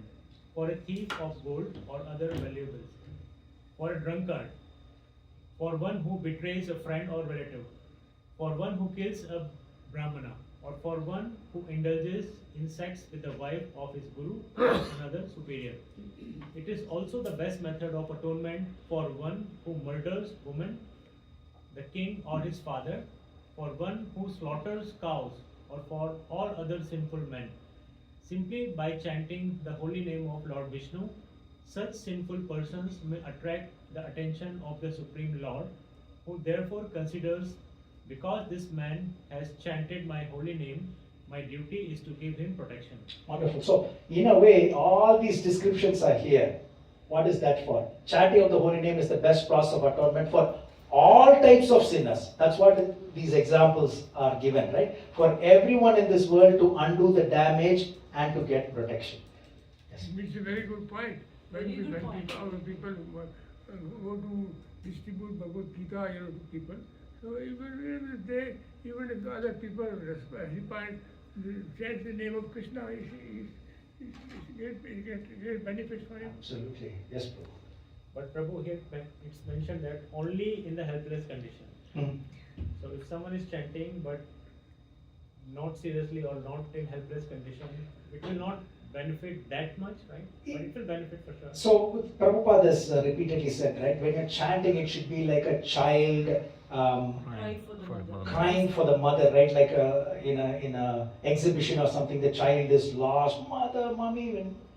In the examples that we gave as well in Gajendra pastime, that was a helpless condition. Draupadi, helpless condition, right? So these are all helpless condition, guaranteed, right? So there is no doubt. So is danger a prerequisite to get liberation? In a sense, to be in that. Word is danger. Yes, but Right? so that's yes. right? Every step is a So it danger, is a right? blessing. Somebody is in a job, suddenly they lose the job, then you have no choice but to cry, right? So you will always, you do a up, the curve, bell curve, right? In statistics, right? You see on a daily basis or even an hourly basis, it will never be like this, right? Up, down, more of down, little bit up, more of down, like this, right? So your chances of chanting with that emotion and that like a child crying for the mother is more, So danger is an opportunity by God. Absolutely, if you think it that way, danger is a springboard for us to, chant the name in that mood and devotion. Sorry. So all the chanting we do like for finishing our rounds is not valid. It is how we chant those rounds, right? So it is the devotion. The devotion will always be there whether you are in that helpless condition or not, right? Why would we not chant with devotion, right? Anybody will take our spot in a jiffy, right? We may complain what we don't have, but what we have, millions of people will take your spot in a matter of a second, right? We can complain all this, that, but we have a life, we take things for granted, right? So in the morning we wake up, we have to be in the consciousness of mortality, right? There are more than 1 million people who go to sleep in the night and they're dead in the morning. They don't wake up. You're waking up not to be, oh my God, another day I have to go to work. You're alive. Look around, your son, daughter, father, mother, they are alive, right? That by itself is a cause of celebration, right? So that in that mood we are chanting, right? Thank you for giving everything, not because I'm going to be in trouble. When I'm in trouble, I want to chant. That is there. You will chant automatically. But based on what we already have, it's we have to be grateful for what we have, right? So that is the normal chanting. Thank you for everything that you have given to me, which I don't deserve, because the same thing, if someone else was in my place, that's what we need to think. If someone else, I'm a doctor, I'm an engineer, if someone else was given the same opportunity that was given to me, they would have done way better than me. And I don't deserve this, I'm not qualified for this. Thank you. Hare Krishna. Okay, this is one more verse, we may not have time for that. So, by following the Vedic ritualistic ceremonies, sinful men do not become as purified as by chanting once the holy name of Lord Hari, although ritualistic atonement may free one from sin. So again, it again says that it's not a bad, it's not that it's not accepted, but it's the third best solution or second best solution. Okay? But if you are in bhakti, then you can do that, then everything is dovetailed to Lord. Okay, this is another verse. Shrinvatam swa kata Krishna punya shravana kirtana. So here it is said, Lord Krishna, the personality of God, who is Paramatma in everyone's heart and the benefactor of the truth of the truthful devotee, cleanses the desire. Remember we talked about the prayaschitta does not clean up the desire that is still there, the root is still there, right? So here it is said, Krishna is in the heart of everyone and cleanses the desire for material enjoyment from the heart of the devotee who has developed the urge to hear the messages. So today is a message of Lord Krishna. All of you are here to hear this message directly from Srimad Bhagavatam, right? So which are in themselves virtuous when properly heard and chanted. So beautiful verse from 1 to 17. So devotional service cleanses the desire for material enjoyment, removes the propensity to sin again after sinful reactions have been burnt. Okay? So here at the time of death, Ajamil helplessly and very loudly chanted. Another one is very loudly. So, whether we have to chant in the mind, which is all powerful, right? Different. But in this case, he chanted loudly, and that is what is mentioned by Vishnu Dutas themselves, right? At the time of death, this Ajamil helplessly and very loudly chanted the holy name of the Lord. So Lord Narayana is also name of the Lord, right? So Hare Krishna Mahamantra, Narayana, then Om Namo Bhagavate Vasudevaya. These are all, Lord is unlimited, so his holy names are unlimited as well. So that chanting alone has already freed him from the reactions of all sinful life. It doesn't say some reactions, all sinful life.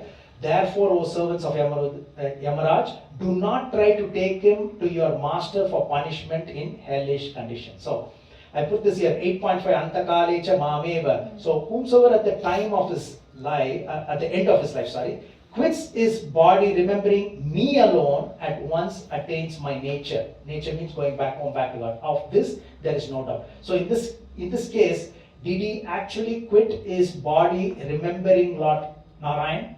Yeah. No, he did. He was just trying to alert his son to safeguard him, There's right? a question, Prabhu. Yes. We are saying names of Krishna, holy names should be chanted aloud, that is acceptable. But the people who talk in other sampradayas, they say mantra. If there is a mantra, if it is given by your guru, it cannot be chanted aloud. It should be chanted soft. That is what they say. Why do we say, with respect to Mahamantra, we say we should chant loudly, and all the ants and all the unseen Yes. creatures also should get the benefit and all we are saying. So if you see, even in, that is, we have 4 sampradayas, right? So we have Sri Sampradaya, different sampradayas. In our sampradaya, this is what we follow, what Haridas Thakur has given us, right? So Haridas Thakur, it is said out of the, X number of rounds, 174 rounds or something that he was chanting, he was doing that in different, like 1/3 of it in mind, 1/3 like that, right? So it is, but he himself says that when you chant, as you rightly said, when you chant loudly, others will hear and they will also benefit. Whereas when you do, but it is said when you do it in your mind, it is very powerful. Exactly. Definitely very powerful. Right? Even in the 7th canto, in the longest purport in Srimad Bhagavatam, in the 9 forms of devotional service, Prahlad Maharaj is instructing his father. In the purport, if you see, there is a story, if you remember, right? There was a Brahmin who, there was a person who walked, and then there was a pravachan that was given by Brahmin, and he said, yeah, even if you offer something in your mind, and then he offers, he's a beggar almost, doesn't have anything, and then he offers in the best golden plate, closing his eyes, that pastime, right? All the spoons, everything is in gold, and then he makes some sweet rice, and then he puts his finger, nothing is there. In his mind, he puts his finger and he takes his hand, as though it was really hot, and then Vishnu smiled, and then Lakshmi asked what it is, and then he asked the Vishnu Dutas to get him back, right? So anything in the mind, spiritual activity in the mind is very, very powerful. But in our sampradaya, for everybody to benefit as well, that is why we do the public sankirtan, right? Why do we do that? When we chant in the public, others are hearing and they repeat sometimes. That's why it is said, like, Sarvanam Kirtanam Samanam. Yeah. Sarvanam. You see, here. Hearing. Kirtan, we should do Kirtan also. And then Samanam. That's very important. So all the 3 are important. So definitely chanting in mind is very powerful when we do that, but we do that for being a paradukha dukhi. Yes. I think, a comment on that, it also depends on which mantra, because there are certain mantras given to certain people. For example, Gayatri mantra, it's actually sinful for non-Brahmins to say the Gayatri mantra. Only Brahmins who have the second initiation can. So it also depends with whether Hare Krishna Maha Mantra is for Sankirtan. So anyone can say it. It's for all our benefit.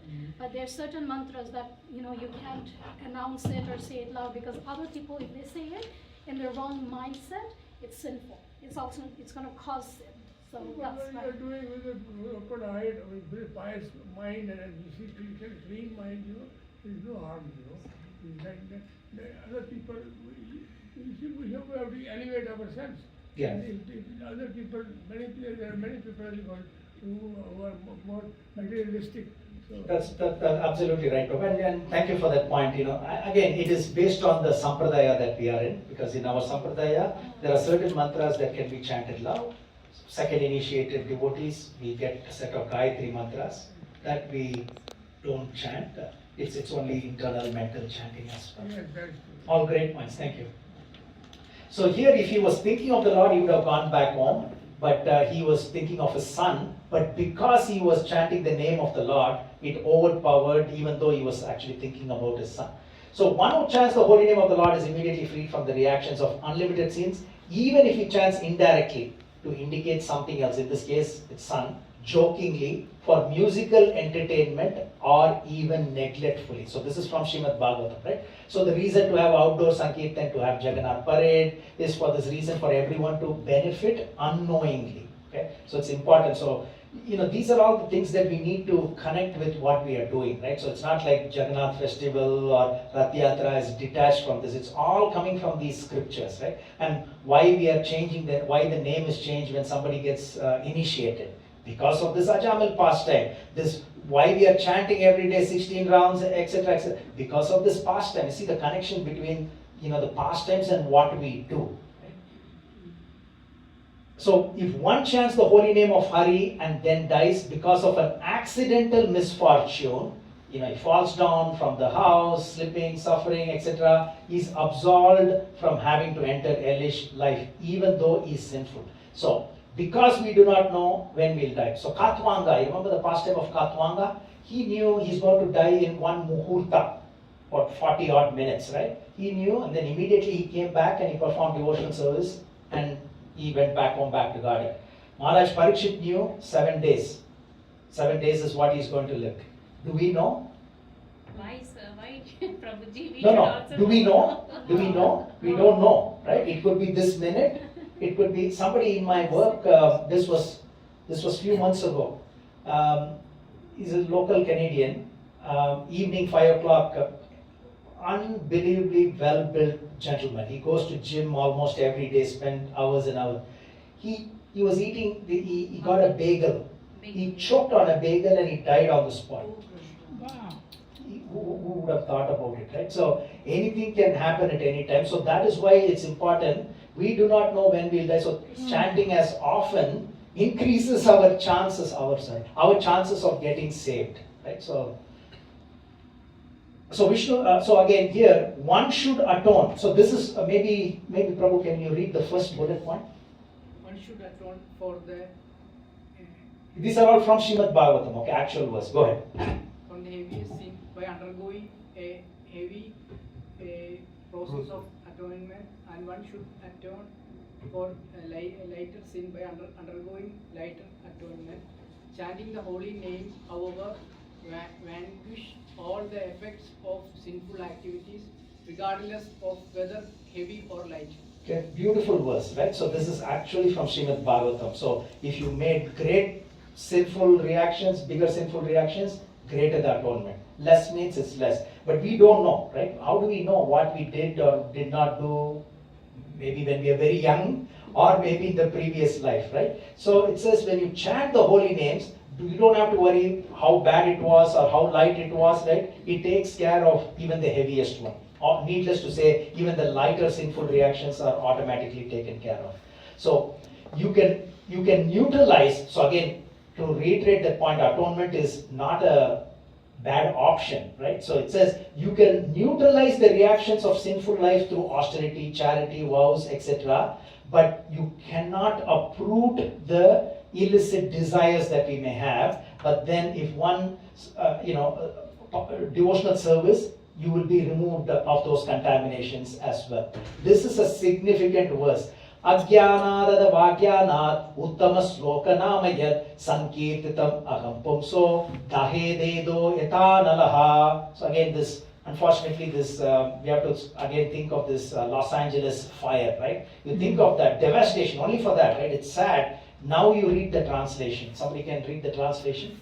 As the fire burns dry grass to ashes, so the holy name of the Lord, whether chanted knowingly or unknowingly, burns to ashes without fail all the reactions of one's sinful activities. You can see in Los Angeles, again, it's a good example for us here, right? It's bad in outcome, unfortunately, but you see the houses, the cars, all those, even the chimneys. Chimneys are supposed to not melt because of chimneys are no longer there, right? So just you can imagine the devastation of the fire, the power of the fire, right? So here it is said, as fire burns dry grass to ashes, or houses, dry grass, cars, all the Lamborghinis were burning in those areas. Unfortunately, we were there a few months ago.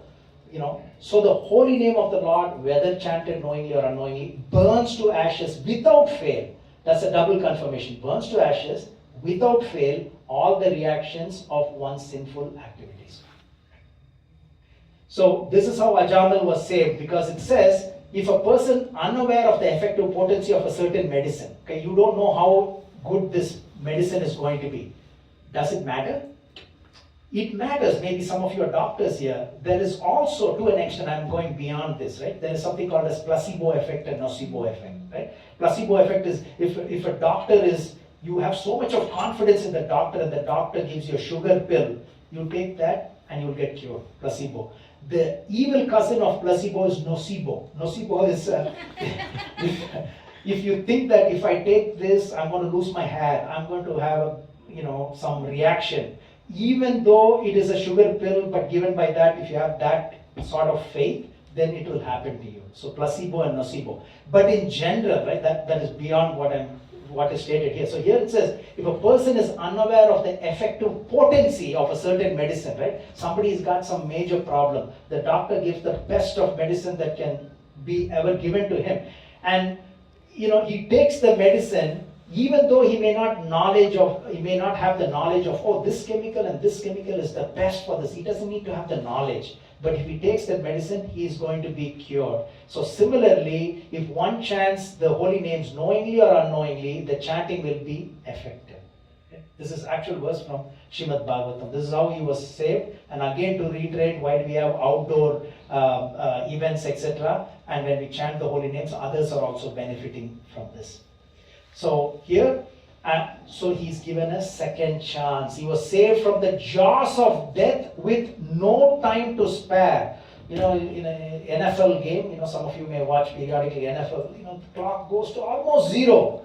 Then something dramatic happens, right? So here, no time to spare. He's saved from the jaws of death and he's given this second chance. When you get a second chance, so many opportunities open up, right? One great sage said, if you are really angry, you're going to say something, okay? Postpone it. Postpone it. It's tough, but if you postpone it, so many realizations and many things will happen and you will not get angry and you may not want to say what you wanted to say at that time, right? So if you want to do something bad, postpone it, not just when you're going to say something in anger. Try it, right? So, and there's a nice story, if horses can fly. Have you heard that? So there was this person in death sentence.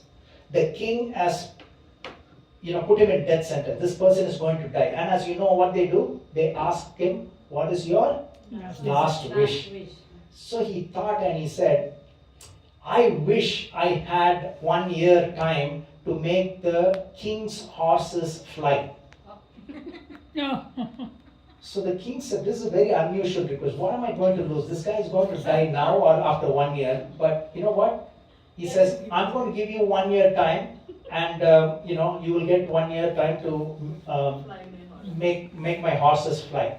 He runs home and he tells his wife, I've got lease extended in my life, So the wife says, what happened? I'm so happy, great, what happened? Well, I said I want to make the king's horses fly in 1 year's time.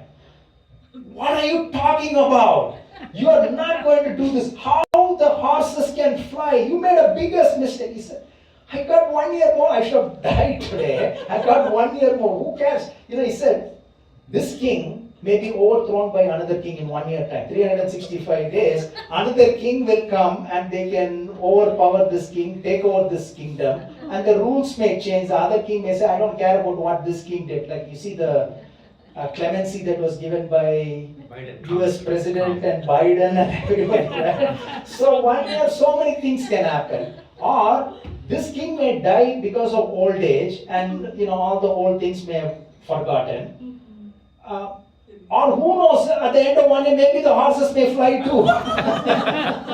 You get a second chance, right? So if you're angry or you want to do something bad, it is said that try to postpone it. So here his death is postponed and then he makes use of this opportunity really well, right?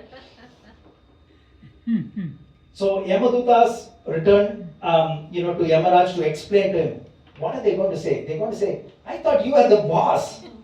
You said to go bring him, and then someone else comes and says, no, you cannot take, right? So they're going to go and question him. Are you the real authority that we are thinking you are, right? So, and then Ajamal becomes a pure devotee because he was hearing the conversation between these two, Yamadutas and Vishnudutas. So association is very important. The lessons to learn, we'll see. Association with that prostitute or that person brought him down.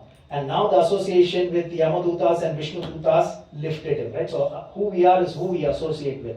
So he heard the glorification of the name, fame, qualities, etc. He could remember the past sinful activities and he greatly regretted it. That is also prayashchitta, you see. Even though he came to this platform, he's still regretting those. So Ajamil repented for his degraded life he lived with this person, neglecting his wife and his aged parents. So repentance is part of atonement process, karma kanda, but now Ajamil is a devotee again, and with the Supreme Personality of Godhead in his heart, he is atoning. So that's what we were saying, not detached in two different islands, but keeping Krishna in the center.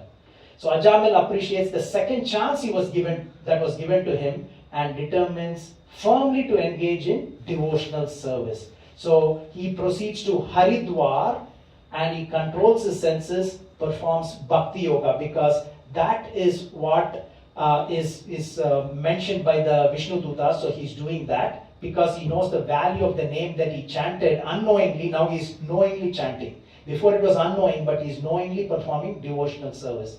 So he went to the Vishnu temple, and the same 4 Vishnu Dutas came back to take him to the spiritual world. And they had 4 arms or 2 arms? 4 arms. So they came to take him, and then he gave up his body in Haridwar on the bank of Ganges, and he went back home, back to Godhead. So he boarded the golden spiritual aeroplane. So in this picture you'll see, I don't know whether they have 4 arms. Yeah, they do have 4 arms. Yeah. So, but there are no 4 Vishnu Dutas because this is from another pastime. But actually 4 Vishnu Dutas were there. Looks like that's the golden aeroplane that is waiting for all of you at some point, right? So great devotees, yeah, that's what it is. May not be for us, Prabhu, but yes, for sure for you. No, not for you. So for all of you. So this is the last part of this. We'll quickly go through. Then summary, lessons learned. If you go a few minutes over, is that okay? Yeah. Yes. So all of you will get this wonderful hard copy. So we'll remember to give this to you. So this is the final part of this pastime, which is where Yamadutas are going and confronting their boss, Yamaraj. Oh, I thought you were the boss. What's going on here? There's someone else who's the boss, right? So here the order carriers are going. They wanted to know who is the ultimate judge as to is there someone above Yamaraj, right? So they're saying there must be one supreme controller. But now we see that the punishment ordained under your authority, my dear Yamaraj, is no longer effective since your order has been transgressed by 4 wonderful and perfect persons. See how they are saying 4 wonderful and perfect persons, because they've seen them, and also based on what they have heard, the knowledge that they've gained, they're saying they're perfect persons. As soon as sinful Ajamil uttered the name Narayana, these 4 beautiful men, they're explaining what had happened to Yamaraj. Yamaraj knows, but he's hearing everything from them. And they said, it seems, do not fear, Ajamil, we are here. So these are all, something that we need to be confident about when we chant, right? So we are fearful, and then they come and they say, don't be fearful, we are here. So here Yamaraj is saying, very important, my dear servants, you have accepted me as the supreme, putting his head down, but factually I am not. The actual words from Yamaraj in this pastime, right? The entire world is controlled by the Supreme Lord, just as the bull is controlled by the rope in its nose. You've seen, right? There'll be rope in the nose of the bull, and then when you hold the string, it'll stop or go this way, that way. So the entire control of the bull is through the rope through the nose, and that's how Lord Krishna controls the entire humanity, it says, right? Ishvara Parama Krishna. And then Yamaraj said that even the great Devatas cannot understand the activities of the Lord. He's saying, yes, I asked you to go and punish, but he's sinless just because he chanted that one particular word. So, who can understand the activities of God? So he's saying, I did my job, but somebody's overruled my authority for the right reason, because he's the supreme judge.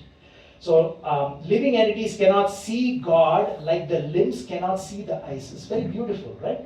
So can the limbs or legs, can they see the eyes? Eyes can see, but the legs cannot see the eyes, hands cannot see the eyes. So he's saying similarly, as the different limbs of the body cannot see the eyes, the living entities cannot see the Supreme Lord who is situated as the Super Soul in everyone's heart. Beautiful verse. And here Vishnu Dutas protect devotees from enemies, envious persons, as well as from natural disturbances, right? So we may go through this at work and everywhere else. There are always people who are envious, right? So what you do, you chant the holy name, because you know Vishnu Dutas were always there, not just at the time of death. Krishna is there, but also his servants are there to protect us, even from envious person, not only at the time of death, but at any time during natural disturbances. You know, I've heard stories of how so many devotees, their homes were saved even though they were so close to fire in Los Angeles as well, natural disturbances. So real religious principles are only enacted by the Supreme Personality of Godhead and no one else. And he's one of the 12 Mahajans, right? Yeah. And it is stated here in Srimad Bhagavatam, he's one of the 12 Mahajans. He's saying, we are all great personalities, important personalities, but there is one person above us. That's why this is stated. So chanting of the holy name is the first religious principle. So maybe somebody can read this. Kansham Prabhu, can you see this from here? Devotional service begins with chanting of the holy name of the Lord.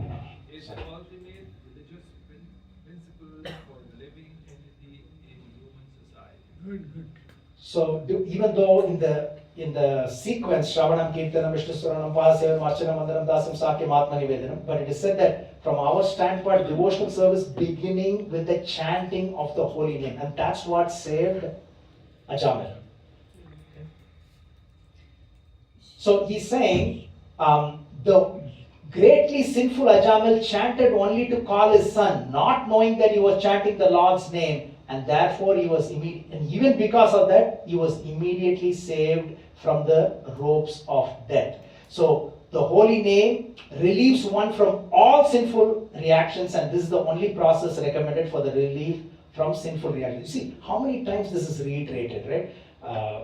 Sukhdev Goswami is saying the same, and then Vishnu Duta said the same. Now Yamaraj is also telling the same as to the importance of holy names of the Lord and what it can do to uproot our sinful reactions. Okay, so here, therefore it should be understood that one is easily relieved, not with difficulty, easily relieved from all sinful reactions, not some, all, by chanting the holy name of the Lord and chanting of his qualities and activities. Okay, so if you're reading Srimad Bhagavatam, you're reading the activities of the Lord as well, about the activities, qualities of the Lord. This is the only process recommended for relief from sinful activities. Okay, that's the slam dunk for today. Okay, that's the takeaway for all of us. Okay, this is the not one of the many. What does it say?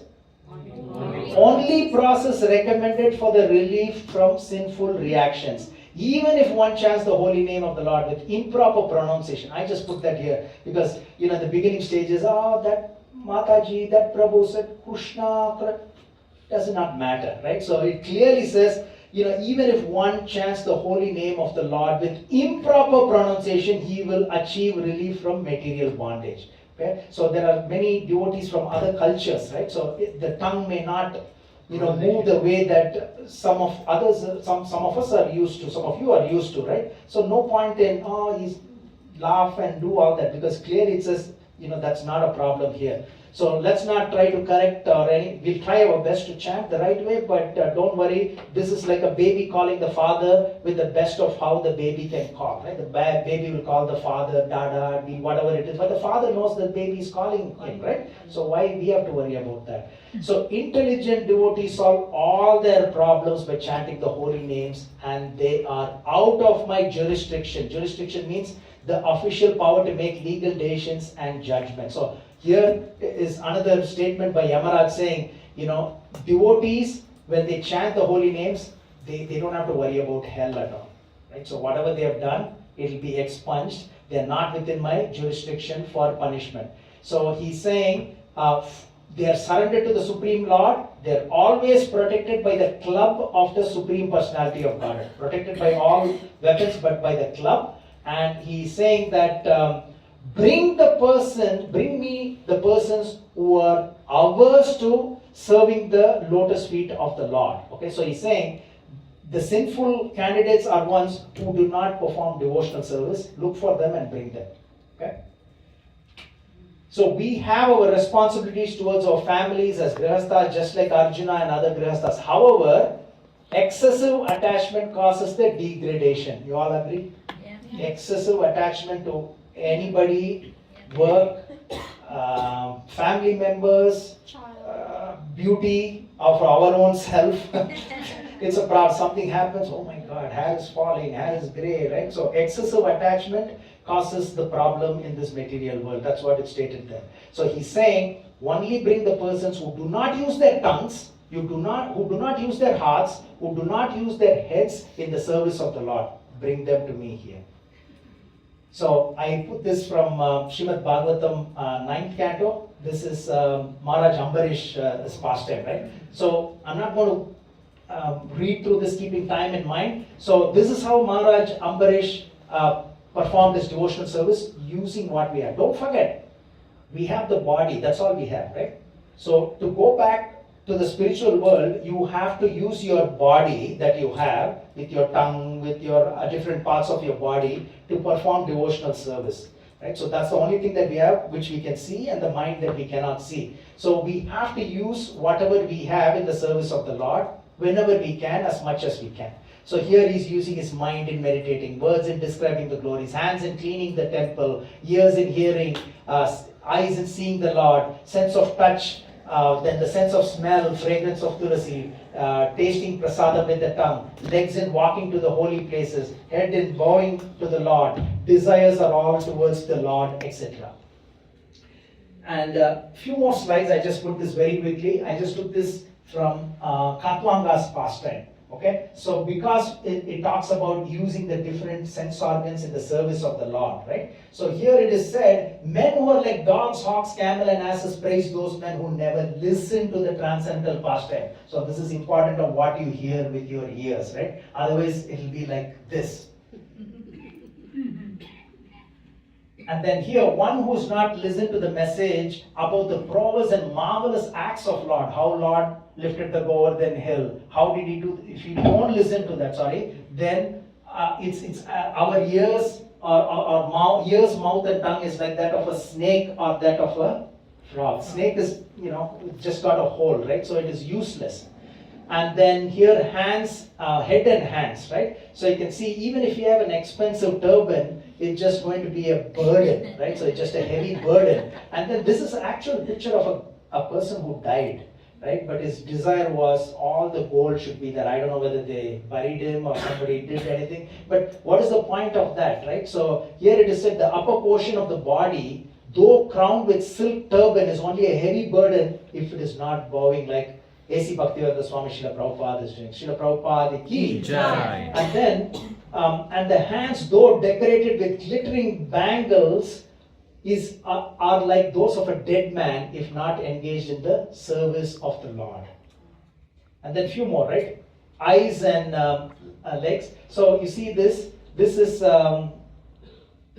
plumes of the peacock. So this is supposed to be the eyes, right? So it's similar to the eyes, but can this see? It's useless, right? So if you don't see the Supreme Personality of Godhead, it's like the eyes of the plumes of the beautiful description. And the legs are like tree trunks, right? If you're not walking to the temple, if you're not walking, doing pradakshina, etc.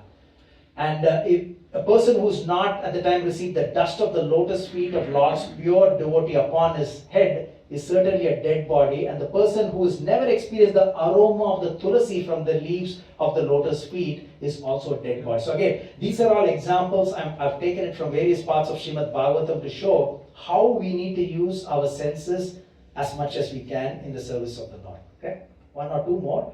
So if your heart, certainly that heart is steel framed, which in spite of once chanting the holy name of the Lord with concentration does not change when ecstasy takes place.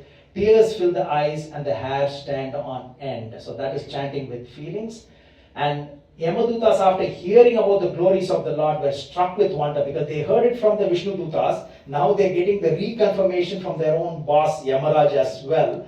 And then they're struck with wonder. And it is said, Since then, as soon as they see a devotee, they fear him and dare not look at him again. So the scene is actually changed. Remember, Ajamil was fearful when he saw them. Now the Yamadutas are fearful when they see any devotee. That's what it says. So this confidential history of Ajamil was initially explained by Agastya Muni, so spelling mistake, to Sukdev Goswami, which was long time back, right? So he's the one who balanced the earth by moving, south, and he drank the ocean to defeat the demons. You remember those pastimes a little bit? So we don't have time to go through that. But he also guided Lord Ram and gifted him celestial weapons. And he's pioneered the healing practices as well, Ayurveda as well. So that's a little bit about Agastya Muni, who actually gave this pastime. So, and then in the end, Yamaraj asked for forgiveness from the Lord for himself as well as for his employees, you can say, Yamadutas as well, for offending the devotee Ajamil. So this is one of the important verses.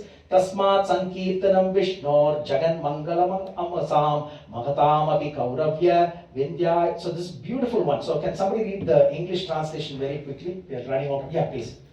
Sukadeva Goswami continued, My dear king, the chanting of the holy name of the Lord is able to uproot even the reactions of the greatest sins. Therefore, the chanting of the Sankirtana movement is the most auspicious activity in the entire universe. Please try to understand this so that others will take it seriously. Wonderful. So very important verse. And so once one can attain the platform of pure devotional service by hearing and chanting the holy names of the Lord. Okay.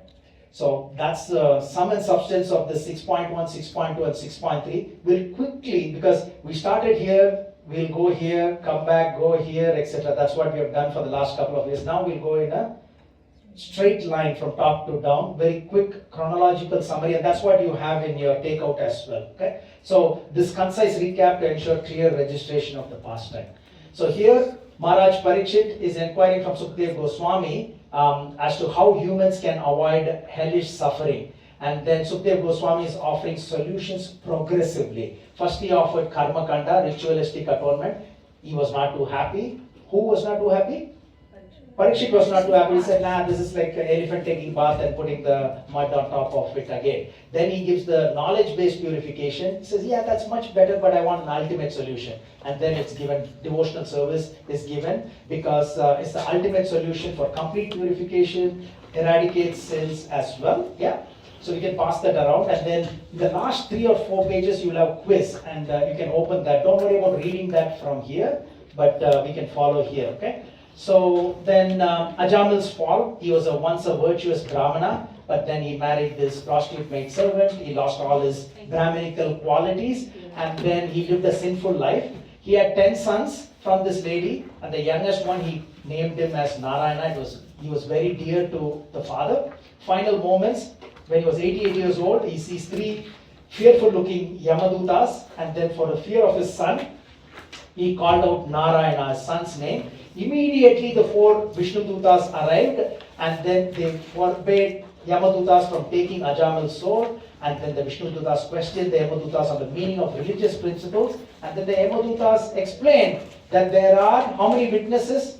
So don't lose attention, another 5-10 minutes, please don't worry about your hard copy, we'll focus on this and we'll get to that. So how old was Ajamil? 88. How many sons he had? 10. How many witnesses are there? 13. Wonderful, wonderful. So Ajamil had already atoned by chanting the name Narayana. Most effective atonement is this. No other method is as effective as this. And they go back, and Ajamil is repenting for what he had done, and he's transformed completely. He gets a second chance, and then he performs Bhakti Yoga in Haridwar, and then the 4 Vishnudutas come back and take him, the same 4 Vishnudutas in a spiritual aeroplane, and Yamaraj actually says he's not the Supreme, but then the Supreme Personality of Godhead is the Supreme Personality of is the most powerful person above him and all the Devatas as well, and praise the holy name as the ultimate means to absolve all sins, protecting devotees from punishment. And he's giving the guidance to Yamadutas. he's saying, avoid devotees who have surrendered to Vishnu and bring to me only those who are averse to serving the Lord, absolved in material attachments and neglect the duty to Lord Vishnu. And Yamadutas were awestruck, and then now they fear approaching the devotees, and Yamaraj asked forgiveness from the Lord for himself and the Yamadutas for offending Ajamal. Okay? This is the benediction that somebody read. Maybe we'll get you, if you don't mind. Yeah, can you?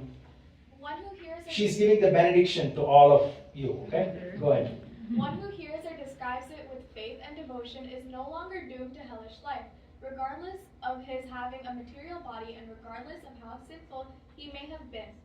After giving up his body, he returns home, back to Godhead, where he is very respectfully received and worshipped. Wonderful. So beautiful, beautiful pastime. Before we get into this, is there any realization, thoughts from any one of you as to what is significant lessons to be learned from this pastime, from what we heard today? Yes, bro. The most important thing I learned is, when Ajamil spoke the word Narayana, thinking of his son, and yet Vishnu Dutas appeared, it means the Lord is present in his name. Beautiful. Lord is present in his name. And he always looks for an opportunity to help the devotees, right? So in a way, devotees or even non-devotees, even Putana, when she came to actually kill Lord Krishna, Krishna said, no, I think the intention was like a mother trying to feed the child. So I'm giving her the liberation like the nurse, right? So always looking for something to help the devotees. So Lord is present in his name. That's a very good, wonderful point. Yes. Anyone else? There should be a lot of lessons learned. Come on. It's always good to remember the Lord's name in all the time and every moment, not necessarily only at the fag end of your life. Because we don't know when that fag end of the life would be. Yeah, Wonderful. Yes. So we know that the purpose of this life is to prepare for going back to Godhead, and the main duty of this life, is to do the devotional service so that we can go back to God. Wonderful. Yes, ma'am. Chant the names of the Lord in a helpless state of mind. Yes, so that seemed to reverberate again and again in the pastimes as well. So as we heard, Gajendra's pastime, Draupadi's pastime, any other pastime that you can think of where the name saved? Prahlad Maharaj, yes. Gajendra, yeah, many more. Any other lessons to be learned? We have to surrender ourselves to the Lord. Ultimate, that's full stop. Right. Yeah, he surrendered in a way indirectly, but knowingly surrendering, as he did when he got the second chance. So what he did when he got the second chance is what we need to do right now. So we'll embrace the lessons with a positive attitude, and then let's see what are the lessons learned. Power of devotion. Devotional service to the Lord not only rectifies the karmic baggage of past actions, but also burns future sinful desires by aligning one's life with spiritual purpose. Actually, the gist is that we should always remember God and not doing any bad action, because that will affect our conscience. Absolutely. Don't do any bad action and remember God always. Wonderful, brother. Ajamal's fortunate past, his previous pious deeds, such as assisting in rituals and benevolence, influenced him to name his son Narayana, which became his savior. Right? So, in a way, some devotees may have pets. Some devotees will name their houses as well. If you can name it in a way, I don't know whether it's an offense to name any pet or anything like that, but more we are able to chant, not just for human beings, but also with other things. You want to name your cell phone. I don't know if you have 3-4 cell phone. Bring my Krishna cell phone. Bring my, yeah, Jagannath Baladev Subhadra 3. Yeah. So Bhakti Vinod Thakur's insight, right? Any sense organ not engaged in Krishna consciousness becomes an enemy, as seen in Ajamal's fall due to his uncontrolled eyes. Also akin to Saubari Muni's downfall. Avaduta's 11th guru, if you remember that, we had a lot of classes here. Avaduta had 24 gurus and one of the guru was Moth. He learned what to do from some, and he learned what not to do from some others, right? So he learned what not to do from this moth. If you remember moth will go at a high speed towards fire or light, right? So he learned not to be like a moth because the eyes can bring something down. So that would be a good, if somebody is giving a class on the moth, this pastime is a good one, Ajamil's pastime, right? And Saubari Muni's pastime as well. Universal witness. All actions are observed and recorded by 13 witnesses. Okay? So, but even if they recorded all the bad actions of ours, okay, which they will, good and bad, there is always this presidential pardon, and it's a beautiful time that we are having this because we are hearing about so many pardons given left, right, and center to everybody. And you can see they maybe did a lot of sinful activities, but they were pardoned. Yes. So why is time not one of them? Time. Time? Yeah. Good question. But do you need one more? is there a chance that somebody can escape, right? Time. You can't escape time. You want what to do? Yeah. Well, we'll escape. Not got things there, but time we can't escape. Yeah. Light you can escape between and that, right? Yeah. So you cannot escape from even one of them because technically, how many devatas are there? Anybody? 33 crores. 330 million. Okay. So if you do a math, if you want to give them respect, I did something. It's about 900 devatas per day or something that you have to pacify them. And each one of them are responsible, as we read from Srimad Bhagavatam. One is responsible for moving of the eyelids. One is responsible for breathing, etc. So even in this 12, it's not 12. When you take the because one is devatas. And the devatas are 330 million in number. So it just expands more and more. And one of them is actually responsible for time. Not the actual Supreme Personality of Godhead who says 5 times in Bhagavad Gita I am time, but one of the devatas is responsible for time. Even Kala Bhairava, have you heard of that? Kala Bhairava. So you do a sacrifice for him when you have a problem with timing issue. You just missed that job posting that was there, you didn't see it, it's gone. You just miss, or you meet with an accident when you should not have met with an accident. Just imagine an accident, right? Sometimes you're supposed to meet with an accident in your destiny. But then your shoelaces were in a knot. Oh, I'm so angry, I'm so late. I take that out, by that time that truck is already gone. That split second. Trump to his head. Exactly, yeah, Trump's turning to that thing, right? That's why he has become president. Sorry? They happened yesterday, 2 days ago in Pickering. One father and small daughter, Yeah. They come from accident, they jump the corner. The father came, a 3 years old, come back to the street, again they hit the car and died over the spot. Yeah, so indirectly in this 13, which actually has everything within that. So there are 13 witnesses, but don't worry, there is a presidential pardon, and that pardon can be that one word, okay? That Narayana word, Lord's word.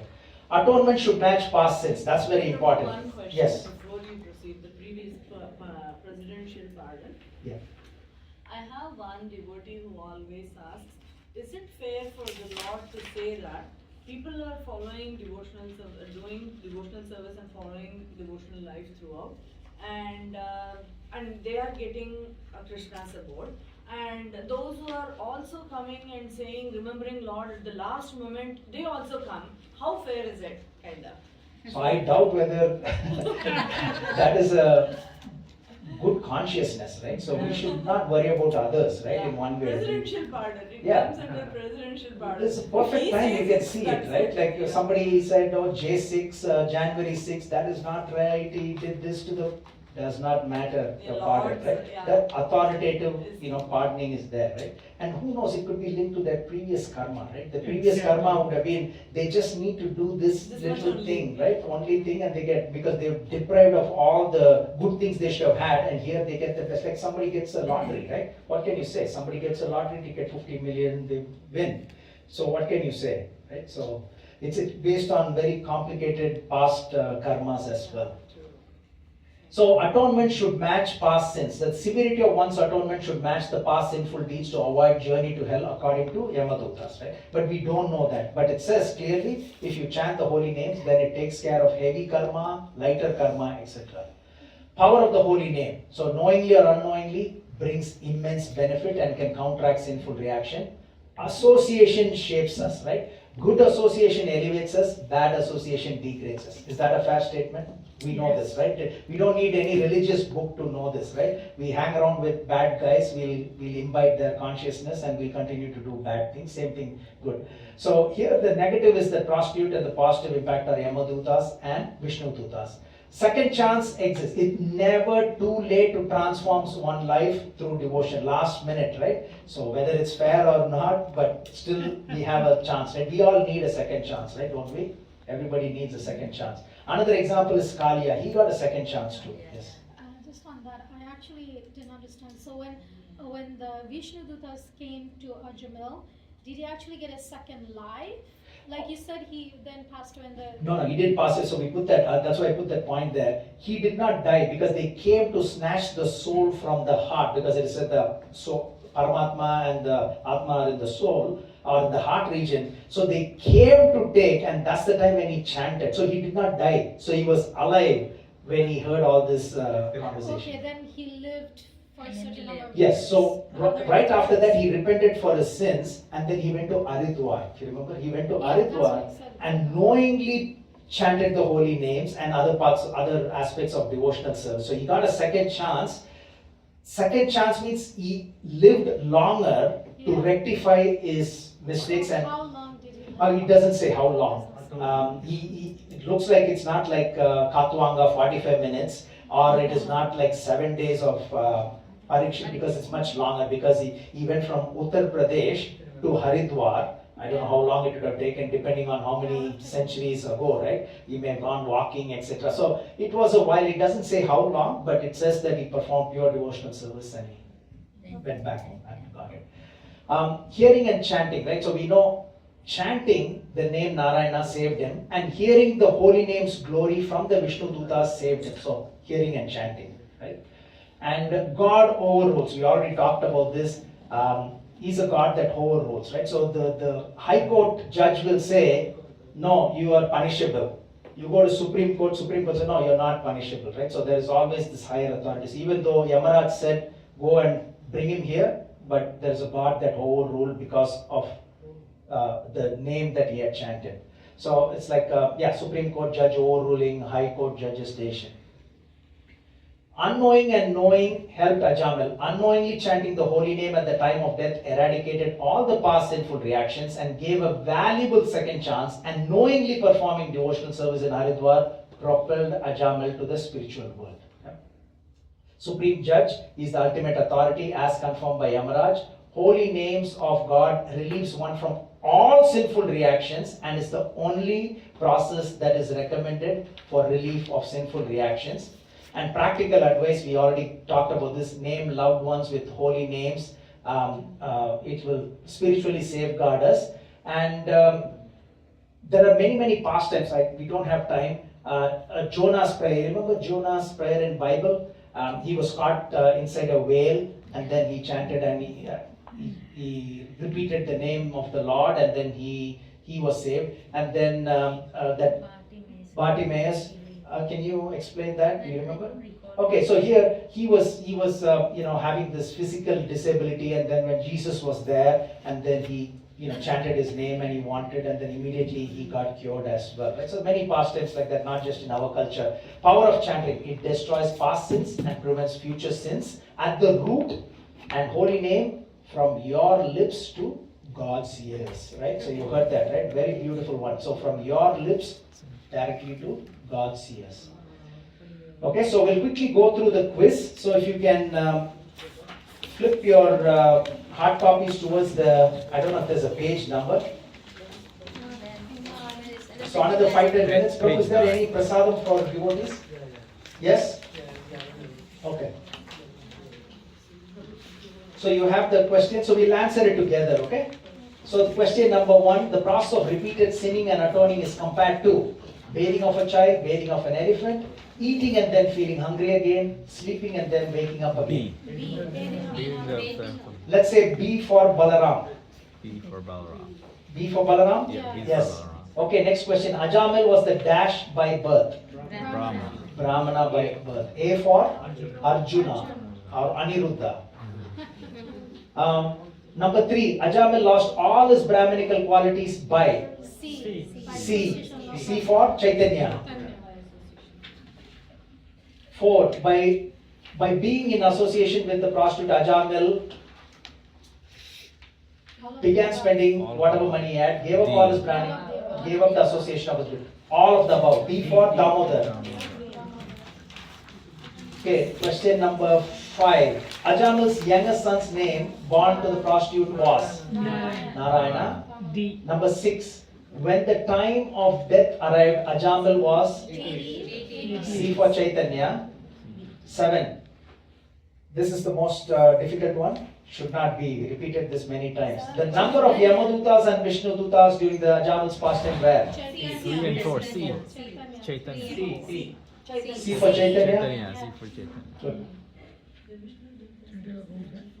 Number 8. When Ajamil saw the servants of Yamaraj, he began to loudly call out the name of Lord Vishnu. Began to call out for his son. Called his first wife B for Balaram again. Number 9, sorry. The order carriers of Vishnu arrived at the deathbed of Ajamil because Ajamil was a Brahmin by birth. Ajamil had chanted the name of Narayana without offense. Vishnu Dutas did not like Yamadutas. Yeah, B for Balaram. Number 10, the Vishnu Dutas had a similar form as Yamaraj, Yamadutas, Lord Vishnu, Chaitanya. Good, very good. 11. The sun, fire, sky, air, demigods, moon, evening, day, night, directions, water are all witnesses. Anirudh. True. A for Anirudh. Number 12. The Vishnu Dutas.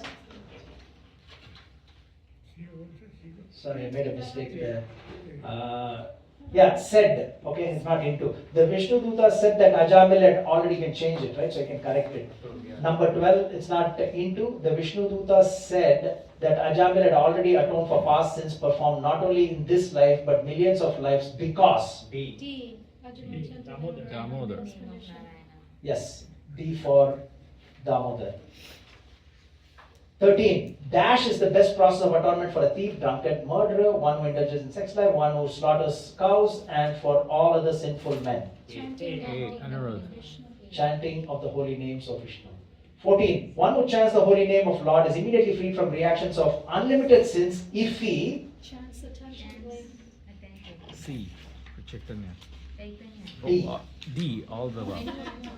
Because remember the key in this pastime is even if he means something or neglectfully, indirectly, etc.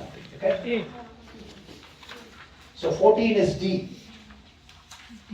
15. After being released from the clutches of Yamadutas by the Vishnu Dutas, Ajamil Came to his senses, remembered his past, and attached himself D. Damodar. Anybody this side? Very quiet here. D. Prabhu's side. D. Damodar. D for Damodar, yes.